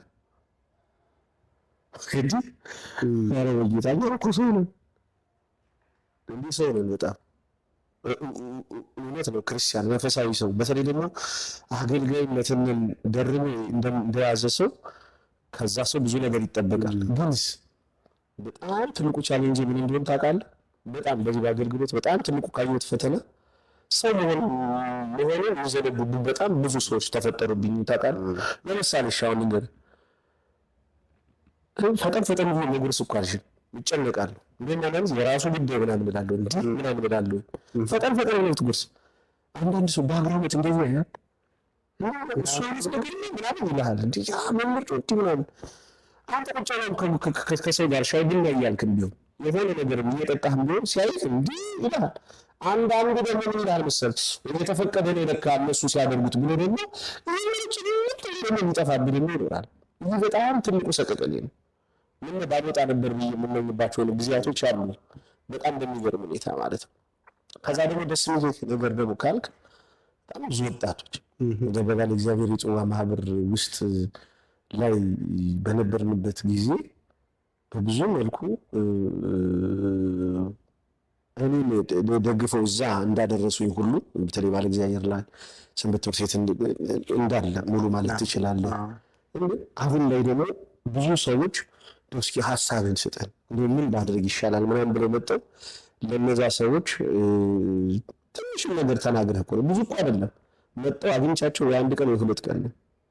ለምሳሌ በቀበሌ 14 አሁን በተለይ በዚህ በሶሱ ዓለም ውስጥ ያሉ ልጆች ምናምን ነገር ሂጄ እናትና አባቶቻቸው ይደውሉልኛሉ። በቃ ሱስ ነበረበት ትቷል ተብሎ ስለሚጠበቅ እና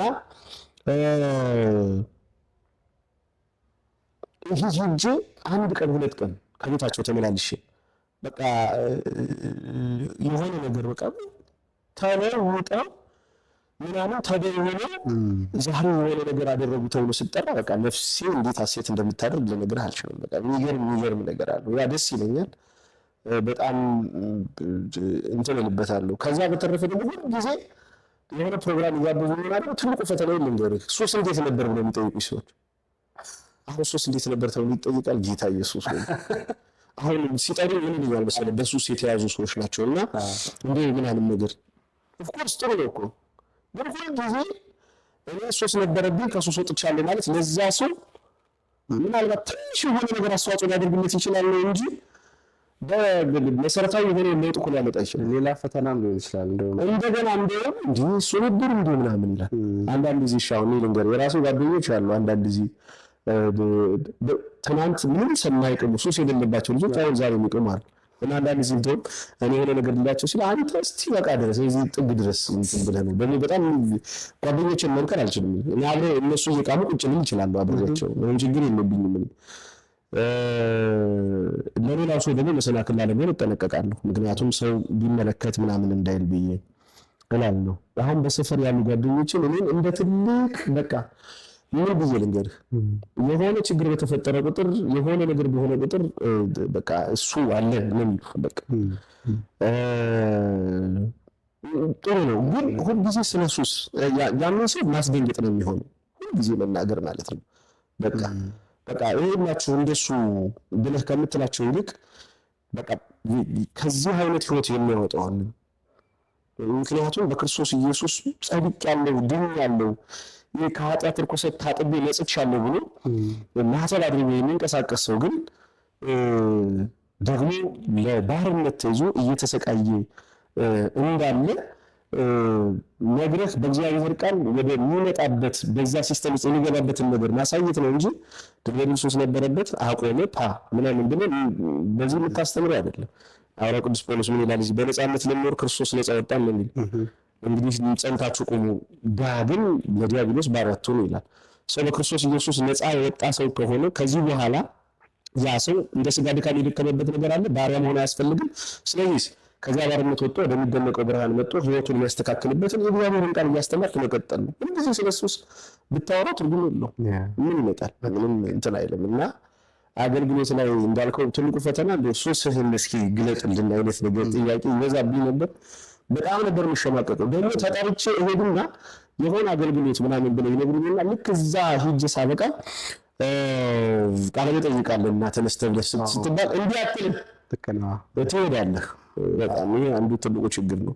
እሺ የእናንተን አንድ ባለ እግዚአብሔር ላይ አንድ ጊዜ የቅዱስ ሚካኤል ጽዋ ማህበር አለና እዛ ላይ ቀርቤ የሆነ ትምህርት ሳስተምር ቂም ይዞ ጸሎት ሳል ይዞ ስርቆት እንደሚባል ሁሉ እንዲህ የሚያደርግ ሰው ቂም ይዛችሁ ጸሎት አታድርጉ። ለምሳሌ ብዬ ነገርኳቸው። ሆዱን የታመመ ሰው ይሮጣል አልኳቸው። ሆዱን የታመመ ሰው ማራቶን ሩጥ እንደ ሩጫ ሩጥ ይላል። ሆዱን የታመመ ሰው ዶክተሮቻን ምንም የያዘው ሰው እንዳይታችሁ ከሆነ ይሮጣል? አሁን አይሮጥም። ለምን አይችልም? መንገድ ላይ ሲደርስ ነው የሚበላሸው። እንደዚህ ሁሉ አንደኛ ቂም ጸሎት ብናቀር መንገድ ላይ የማይደርስም ነው። ከዚህ ከጣራ በላችንን ከፍ አይልም። ስለዚህ በጸሎት ወደ እግዚአብሔር ለመቅረብ የሚፈልግ ሰው ምንድን ነው የሚሉ አባቶች የበደለ ክሶ የቀና መስሎ መልሶ ቂምን ትቶ ይቅርታ አድርጎ ይቅርታ ተጠይቆ ነው ጸሎት ማድረግ ያለበት ይባላል። እና በወቅቱ ይሄን ያልተግባባ ነገር ስላለ ነግረውኝ እኮ ነው እኔ ላይ እንትን ለማለት ነው። አንተ እዛው ላይ እንዳለ የሆነ ሰው ወጥቶ ሲሄድ ዳዋ ያለው ያ ሰው ደውሎ ለሀፍቲ ስልክ ደውሎ ነገሩ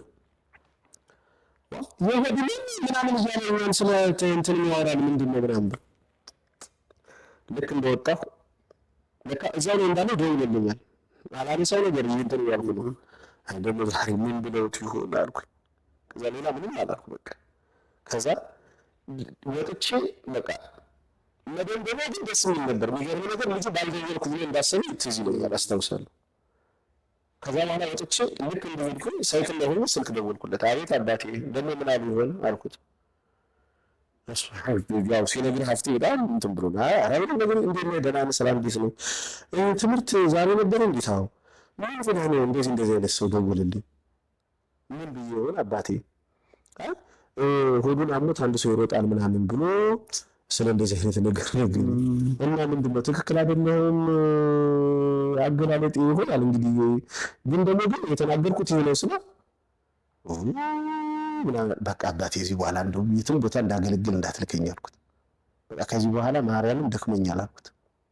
በቃ ተወኝ በቃ ምክንያቱም ለሰዎች መዳን ምክንያት ሆነን ወደ ክርስቶስ ኢየሱስ ሰውን ማቅረብ ሲገባን ለዛ ሰው ምክንያት ሆኜ እኔ መድረክ ላይ ወጥቼ እንድንገፋው ከሆነ 100 ሰው አትርፌ አንድ ሰው ቢጠፋብኝ ትርጉም የለውም። 99ን በግ በሰማይ ትቶ ነው አንዱን በግ ፍለጋ የመጣውና ከዚህ በኋላ እንዳትመድበኝ አልኩትና በቃ እንደውም አንድ ጊዜ አገልግሎት ለአንድ ዓመት ያክል አቆምኩ። በቃ እና ትልቁ ቻሌንጅ ምን ነው ልፈልግ ነው የመጨረሻ መፍትሄ ምንድን ነው ከተባለ ግን ሰው ሲያነብ ጸሎት በቃ ጌታ ሆይ እባክህን ቅዱስ ቃልህን እንዳውቀው እንድረዳው እንድጠቀምበት ለህይወቴ እንዲሆን እንዲጠቅመኝ አድርገህ ግለጥልኝ። መንፈስ ቅዱስ ከኔ ጋር እንዲሆን እርዳኝ።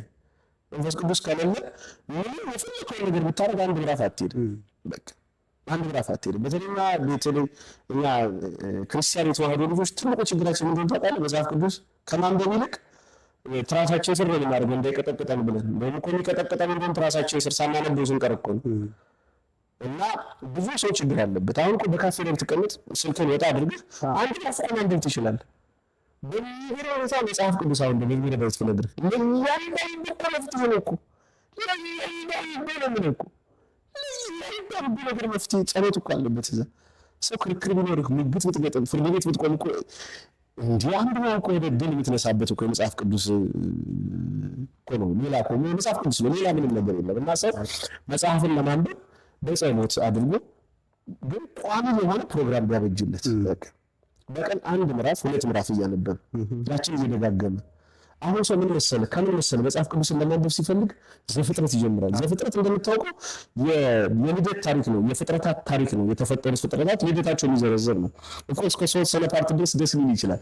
ከዛ በኋላ የአባቶችን የትውልድ ታሪክ ሀረግ ነው እየዘረዘረ የሚሄድ እሱም በዘፍጥረት ምናልባት ታሪኩ ደስ ስለሚልህ አብርሃም ሄደ ወደቀ ተነሳ ያዕቆብ ይስሐቅ ምናምን ሲልህ ኖህ ያሬድ ምናምን ማቱሳላ ሲልህ የሆነ ነገር ደስ ስለሚልህ ዘጸአት ስትገባ የፈርዖን ታሪክ ምናምን ዘሌዋውያን ስትሄድ የካህናት ታሪክ ነው ትቆማለህ። እዛ ላይ አራባው ነው ነው የምትለው ዘኍልቍ ስትገባ ደግሞ ሌላ ታሪክ ነው። ደግሞ ዘዳግም ስትል ደግሞ በቃ ትላለህ ሰው መጀመሪያ አዲስ ኪዳን የሚያንብ በቃ ችግር የለው። በቃ አዲስ ኪዳን የሚያንብ በቃ ምን ችግር አለ? ማቴዎስ ወንጌል ዛሬ ማንበብ ይፈልጋል ቁጭ ብለሃል። በቃ 9 ሰዓት ላይ ሁሉ ጊዜ 2 ምዕራፍ አነባለሁ ይበል አንድ ሰው። በቃ 9 ሰዓት ላይ 2 ምዕራፍ የማቴዎስ ወንጌል የዳዊት ልጅ የአብርሃም ልጅ የኢየሱስ ክርስቶስ የትውልድ ሐረግ ይላል አንዷን ምዕራፍ። ከዛ ምዕራፍ 2ን ይደግማል። ያንጠለጠለ እኮ ይችላል ታሪኩ እሺ ይቀጥል ምናምን በቃ እሱ ነው በቃ 2ቱን ምዕራፍ 2 ጊዜ ከቻልክ 3 ጊዜ ድገማት። ደጋግመህ በቃ ኦኬ። አሁን ደጋግመህ ማንበብህ አንደኛ ነገሩ በደንብ መሰርሰጥ እንዲገባ ይሆናል። ታሪኮችን የት ቦታ ላይ እንዳሉ ለመያዝ ይረዳሃል። እንደሆነ ነገር ስታደርግ ለመጥቀስም ያመቻል። ይህን ካደረግኩ በኋላ ደግሞ እንዳንተ አይነት እንዲህ አይነት ልምድ ያላቸው ልጆች ጋራ አብረህ ተቀምጠህ ተወያዩ፣ ዲስከስ ማድረግ። ግን ዲስከስ ስታደርግ የራስህን ሀሳብ እንደፈለግ ስጥና ግን ቤተክርስቲያን እንዴት ታስተምራለች? በቃ ቤተክርስቲያን ይህን ቃል እንዴት ታስተምራለች? ለምሳሌ በኩር ልጇን እስክትወልድ ድረስ አላወቃትም ነበር። አሁን ምን ማለት ነው ይሄ? በቃ አንተ እንደፈለክ በኩር ልጇን እስክታውቅ ድረስ አላወቃትም ነበር። በቃ ፍታው በቃ እንደፈለክ አድርገህ ተነጋገሩበት። መጨረሻ ላይ ግን ቤተክርስቲያን መጽሐፍ ቅዱስ እንዴት ይላል፣ ቤተክርስቲያን እንዴት ተተረጉሟለች? አንብብ፣ ያን ገንዘብ አድርግ። ከራስህ መረዳት ውጪ ውጣ ማለት ነው። ከዛ በኋላ በቃ አለቀ ነገር። አሁን ነገ ደግሞ ምዕራፍ 3 እና ምዕራፍ 4 ታነባለህ አይደል? ታሪኩ ሊመስጥህ ይችላል። በቃ መግታት ትይዘዋለህ። ያዘው ምዕራፍ 3 እና ምዕራፍ 4 ስለምን ምዕራፍ 3 ላይ ስለ ጌታ ኢየሱስ ክርስቶስ መጠመቅ፣ ስለ ዮሐንስ ስብከት ነው፣ ስለ ከዛ መፈተን ነው። እንዲህ አይነት ነገሮችን ታያለህ። ከዛ በኋላ ምዕራፍ 4 ደግሞ ትገባለህ። ምዕራፍ 4 ላይ ደግሞ መፈተኑ ነው። ከዛ ትቀጥላለህ። ማቴዎስ ወንጌል ምዕራፍ 5 የተራራው ስብከት የሚባለው ነገር ደግሞ እንትገባሱ ያንን ደግሞ አንድላችሁ ስታበቁ የሆነ በግሩፕ ደግሞ ከሆነ ደግሞ ይመቻል። ግን ደግሞ እንደዚህ ስታነብ ግን መንፈሳዊ ትምህርቶችን በዛው ብትማር አሁን ለምሳሌ ብዙ ሰው ጊዜ የለኝም ይላል። እንደዚህ ደግሞ ጊዜ ያለው ጊዜ አለ እንዴ? እሺ የለም በተን እኮ ነው የምነግርህ። በጣም እንደኛ ጊዜ ያለው ሰው የለም። በዚህ ዘመን እንደኛ ጊዜ ያለው የለም። ስለዚህ አሁን ምን ታደርጋለህ? በእያንዳንዱ አጥቢያ ቤተክርስቲያን ብትል ትምህርት አለ፣ በቃ ኮርስ አለ። ሂደህ እዛ ተማር፣ በቃ አለቀ ነገር አለው። በቃ ትማራለህ። አንዳንድ ጊዜ ያልገባህ ነገሮች ካሉ በትምህርቱ በዛው ጥያቄ እየጠየቅህ ምን እያልክ እየፈታቸው ምን እያልክ እየተስተካከለ ትቀጥላለህ ማለት ነው። ያን ታደርጋለህ። እንዲህ ስናደርገው መጽሐፍ ቅዱስን በደንብ በቀን ሁለት ብናነብ ማቴዎስ ወንጌል ምዕራፍ 28 ነው ያለው። በ14 ቀን ትጨርሰዋለህ ማለት ነው። 14 ቀን ጨረስከው ማለት ዝም ብሎ ረጅም እንዳይመስልህ 3-4 ጊዜ ነው ደጋግመህ ያነበብከው። የሚገርምህ ታሪክ አይጠፋም። አሁን ለምሳሌ የሐዋርያት ስም ዝርዝር እንዴት እንደተጠሩ የገለጸበትን ምናምን ብትል ማቴዎስ ወንጌል ምዕራፍ 12 በጣም ጥሩ። የዘሩ ምሳሌ ማቴዎስ ወንጌል ምዕራፍ 13 ማለት እንዲህ ላይክ ትይዛለህ ማለት ነው። በቃ እና መጽሐፍ ቅዱስን በዚህ ደረጃ ሰው ማንበብ መቻል አለበት። የግድ ማቴዎስ ወንጌል ዛሬ ጨርሼው ልገር አትበል እንዴ። መንፈስ ቅዱስ እኮ አባቶቻችን ቅዱስ ጴጥሮስ ምን ይላል? በቃ የእግዚአብሔር ቃል የትንቢት ቃል ምን ከቶ በሰው ፈቃድ አልመጣም፣ ዳሩ ግን በመንፈስ ተልከው ቅዱሳን አባቶቻችን ተናገሩ ነው። በመንፈስ ቅዱስ ተመርተው የተናገሩንን ነገር በስጋ ልረዳው ዘለ መድከም በጣም ይገርም ነው። ቀስ እያልክ መንፈሳዊ ህይወትህን በዛው ላይ እያደረክ ደግሞ እንደገና ወደ መጽሐፍ ቅዱስ ማንበብ ብቻ ሳይሆን መንፈሳዊ ህይወትህን ሊያሳድጉ የሚችሉ ሱታፊ አምላክ እንላቸውን ወደ ቤተክርስቲያን እየቀረብክ ወደ ጸሎቱ፣ ወደ ጾሙ፣ ወደ ምስጢራት፣ ወደ ስጋው ደሙ፣ ወደ ንስሐ ህይወት መግባት በቃ ይሄን እያደረግ ስንሄድ መጽሐፍ ቅዱስን የማንበብ እንትናችን ከፍ እያለ ይሄዳል። እንረዳለን፣ እኛም እንድንበታለን። ካለማወቅ አንዳንድ ጊዜ ሳናውቅ የምንሰራቸው ኃጢአቶች አሉ። ይሄ ኃጢአት የሚመስሉ ነገሮች አሉ እኮ አንዳንድ ጊዜ በጣም ደም ሐዋርያው ቅዱስ ያዕቆብ እኮ እዚህ ምዕራፍ 1 ላይ ምን ይላል? በጎ የሆነውን ነገር አውቆ ለማይሰራው ለዚያ ሰው ኃጢአት ነው ይላል እኮ። የሚገርመው ነገር በጎ አለመስራት በራሱ ኃጢአት ነው እያልህ ነው። አንዳንድ ጊዜ አንተ እኮ የሆኑ ሰው ተቸግሮ የሆኑ ሰው ልታደርግለት ልትረዳው የምትችለው ጉዳይ በጣም ቀላል ነገር ሆኖ እያየህ ዝም ብለህ ትተኸው ልትተር ትችላለህ። አሁን በለተውህ በቃ አልሆነም ብለህ የምታስባቸው ነገሮች አሉ አይደል? ግን ምን እያለ ነው? ለዛ ሰው እኮ ያን ብታደርግለት ከብዙ ነገሮች ከብዙ ጉዳዮች ልታወጣው ልታድነው የምትችልበት ጉዳይ ነው። ስለዚህ ሳለ በጎ ነገር አድርግ በቃ። አሁን ሰው እኮ በኃጢአት ወደቅኩ የሚለው የስጋ ድካምን ብቻ አይደለም፣ በጎ ነገር ያድርግ ካልተገኘ ኃጢአት ነው እያለ ነው። እና ያን ማድረግ መልካም ነው ብዬ አስባለሁ። በጣም በቂና በጣም ቆንጆ ማብራሪያ ነው። በተለይ ልምምድ ለማድረግ ስለሚረዳ ማለት ነው። ድክመቶቻችንም ስለሆነ ብዬ ስለማስብ የብዙዎችም ችግር ይሆናል ብዬ ስለማስብ እሱን እንደ መፍትሄ ብንወስድ ነው። በመጨረሻ መምህር እቅድ ካለው የመጨረሻ ግብ እቅድ ሊኖሩ ይችላል። አሁን ግብ የሚገርምህ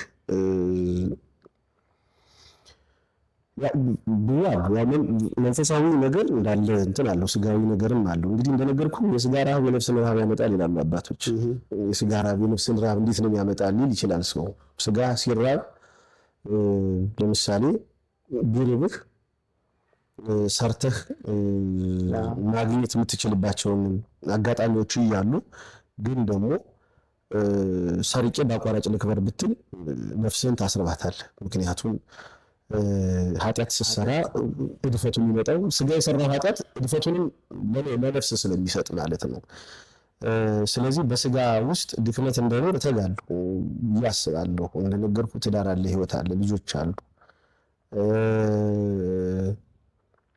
እና ያው ምድራዊ ድንኳን ያስፈልጋል። አሁን እውነት ምን ያደርጋል በዚህ በ2018 ብትል እግዚአብሔር ይሰራዋል ብዬ አስባለሁ። በቃ ቤት መስራት ነው ፈልገው ምንም አልዋሽም። በቃ ቦታ አለ፣ ተወሰነ ደረጃ ወስጄዋለሁ። ግን ያንን ቢጨርሰው በቃ አሁን ልጆቼ በቃ ሁሉ ጊዜ ጥያቄ ምን እንደሆነ ታውቃለህ? አሁን በቃ የምር አልዋሽም ስገባ የሚጠይቁኝ ልጄም እንደምትለኝ አዲሱ ቤት መቼ ነው የምገባ ነው የምትለኝ። ትልቋም ትንሽ በቃ ትንሿ አለ 3ኛ ልጅ አለና አዲሱ ቤት መቼ ነው የምንገባው? እኔ ልደቴን የማከብረው አዲሱ ቤት ነው ይለኛል። በቃ ልደቴን የማከብረው አዲሱ ቤት ነው። አዲሱ ቤት ስንገባ ይሄ የመጽሐፍ መደርደሪያ እንደዚህ ታደርግልኛለህ፣ እንደዚህ ትደርግልኛለህ፣ እቺ እንደዚህ አድርገልኝ እንደዚህ ነው። አሁን እረፍት የመሰለኝ ጥያቄ ቢኖር ይሄን ነው። ይሄን እንግዲህ እግዚአብሔር በ2018 ቢረዳኝ ነገሮችን ቢያስተካክል ስራዎች ቢመጡ ምናምን ነገር ለመስራት ይሄ እቅድ አለኝ። በመንፈሳዊው ነገር እንዳልከው ያው ከድሮ በተሻለ ነገር አገልግሎቶችን ማገልገል እንደ ስጋ የደከምኩባቸውን ነገሮች በንስሐ ማጠብ ወደ ቁርባን መቅረብ በጣም አንዳንድ ጊዜ ዝም ብለህ ወዲያ ወዲህ ስትል ትረሳዋለህ። ይሄን ነገር ታውቃለህ አይደል? ሰውን ቁረብ እያልክ አንተ አትቆርብም። በጣም የሚገርም ነገር ነው። ራሴን አንዳንድ ጊዜ አሁን ምንድን ነው ተቀበሉ ስጋው ደግሞ ምናምን ይላል። ግን ደግሞ ይህን ራሴን ዞር ብዬ ሳይሆን የቆረብኩበት ጊዜ በጣም ይርቅብኛል እና ወደዛ ሲስተም ውስጥ እንደውም ከዚህ ይህኛውን አገልግሎት ነው ማጠንከር የምፈልገው እና ሁለቱንም ከግብ ማድረስ እፈልጋለሁ። እንትን አለን ብሎ ነው እንጂ እንደነገርኩህ እኮ ሀገራችን በጣም ሀብታም ሀገር ናት። የት ነው የምነግርህ። ምክንያቱም ሌላዎችን ሀገሮች ስትመለከት እኮ ዜጋ በመሆንህ ብቻ ሰው በመሆንህ ብቻ የዛች ሀገር ዜጋ በመሆንህ ብድር ተሰጥቶህ ሰርተህ የቤት ባለቤት ትሆናለህ። በቃ ከምንም እኮ ነው የምልህ። አሁን እኛ ጋር ቦታ ለማግኘት መከራ ነው እንደምትለው፣ አግኝተህ ደግሞ ለመስራት መከራ ነውና እግዚአብሔር ይህን ቢረዳኝ እሱን ለማድረግ እሞክራለሁ። ይህኛውንም ህይወት ማስተንተን እላለሁ። እንደ ስጋ የደከምኩባቸውን ነገሮች ለማስተካከል እሞክራለሁ። በጣም ብዙ ነገሮች አሉ። አንዳንድ ሰው እኛ በኃጢአት ማወድቅ የሚመስለው ሰው አለ። በቃ ፍጹም የጽድቅ መጨረሻ በቃ ወዲያ ስትል ነጠላ ለብሰህ በተለይ ነጭ ለብሰህ አሁን ጋር ነጭ ለብሻለሁ። የሚገርምህ ፕሮግራም ስላለ ልትቀርጸኝ ስላልከኝ አይደለም ነጭ የለበስኩ። በቃ እኔ መልበስ ካለብኝ እለብሳለሁ። በቃ እንደዚህ እለብሳለሁ። በቃ የሚገርም ነገር ትናንት አሁን የለበስኩት ዛሬም ለበስኩት። በቃ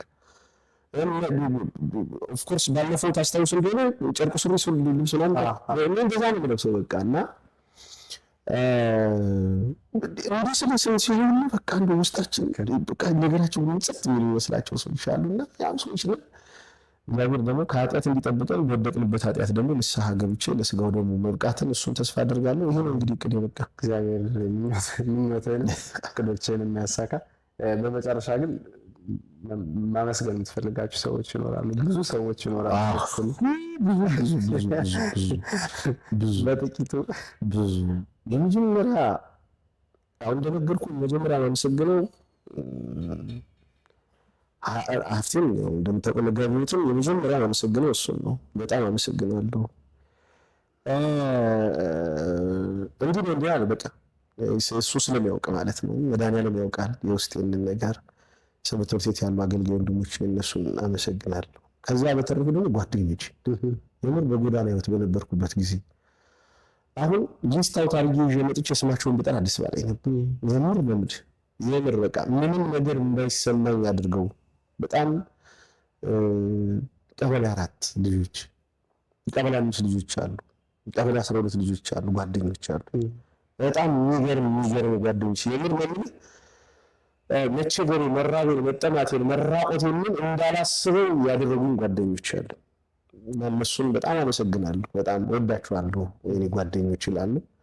ሌላው አቡበክር አሊ ቅድም እንደነገርኩ በጎዳና ህይወት በነበርኩበት ሰዓት አቡበክር አሊ በጣም አባትየው አባሊ እና ኮሊ እንደፈለገ ሽሮን ገልብጬ በልቼ ሳምቡሳ ካለ ሳምቡሳ፣ ሩዝ፣ መኮረኒ ካለ እንደፈለኩ ሁኜበታለሁ።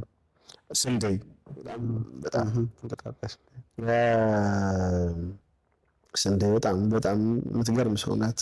ጎዳና የነበሩ ጓደኞቼ ያው እነሱ ስለሚያውቁ እነሱ ናቸው፣ አይነኩም። እነሱ ፕላቲኒየም ደረጃ እንደዛ ሳይሆን ሁሉ ጓደኞቼ እንደዛ ናቸው። እነሱ በጣም ወዳቸዋለሁ። በጣም ብዙ ነገሮች የተማርኩባቸው ናቸው። ያ ባለቤቴ በጣም አመሰግናታለሁ።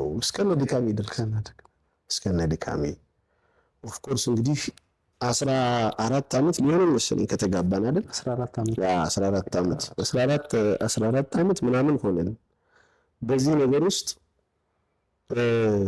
አልተለወጥክም። ሰዎች ቤት ሰርተው እንደዚህ አድርገው እንዲሰርተው እየኖሩ ነው። አንተ ግን እኔ እንደዚህ አላደረክም፣ ፈቅ ያለ ህይወት አልወሰድክኝም ብላ ሳታጉረመርም የሰጠዋትን ብቻ እየተቀበለች የምር በቴን ነው የምነግርህ። የምር ያው እንደዚህ ነው አለ እግዚአብሔር ቢፈቅድ እሷ ልባ ያሻውን ነገር 2018 እግዚአብሔር ቢረዳኝ ቴሌቶንም ቢሆን እንትን ብዬ ደስ እንድትሰኝ አደርጋታለሁ። እሷን አመሰግናታለሁ፣ ልጆቼን አመሰግናለሁ። ከዛ እህት ወንድሞች አሉ፣ በጣም እነሱንም አመሰግናለሁ። እግዚአብሔር ይስጥልኝ። ጠቅላላ ሲል በቃ ባህር ዳር እዚህ እንዳለ በጠቅላላ አይደል? አመሰግናለሁ። እግዚአብሔር ይስጥልኝ። በጣም ነው የምወዳቸው፣ በጣም ማለት ነው። ደግሞ ደካማ ነኝ እንደምታውቁት።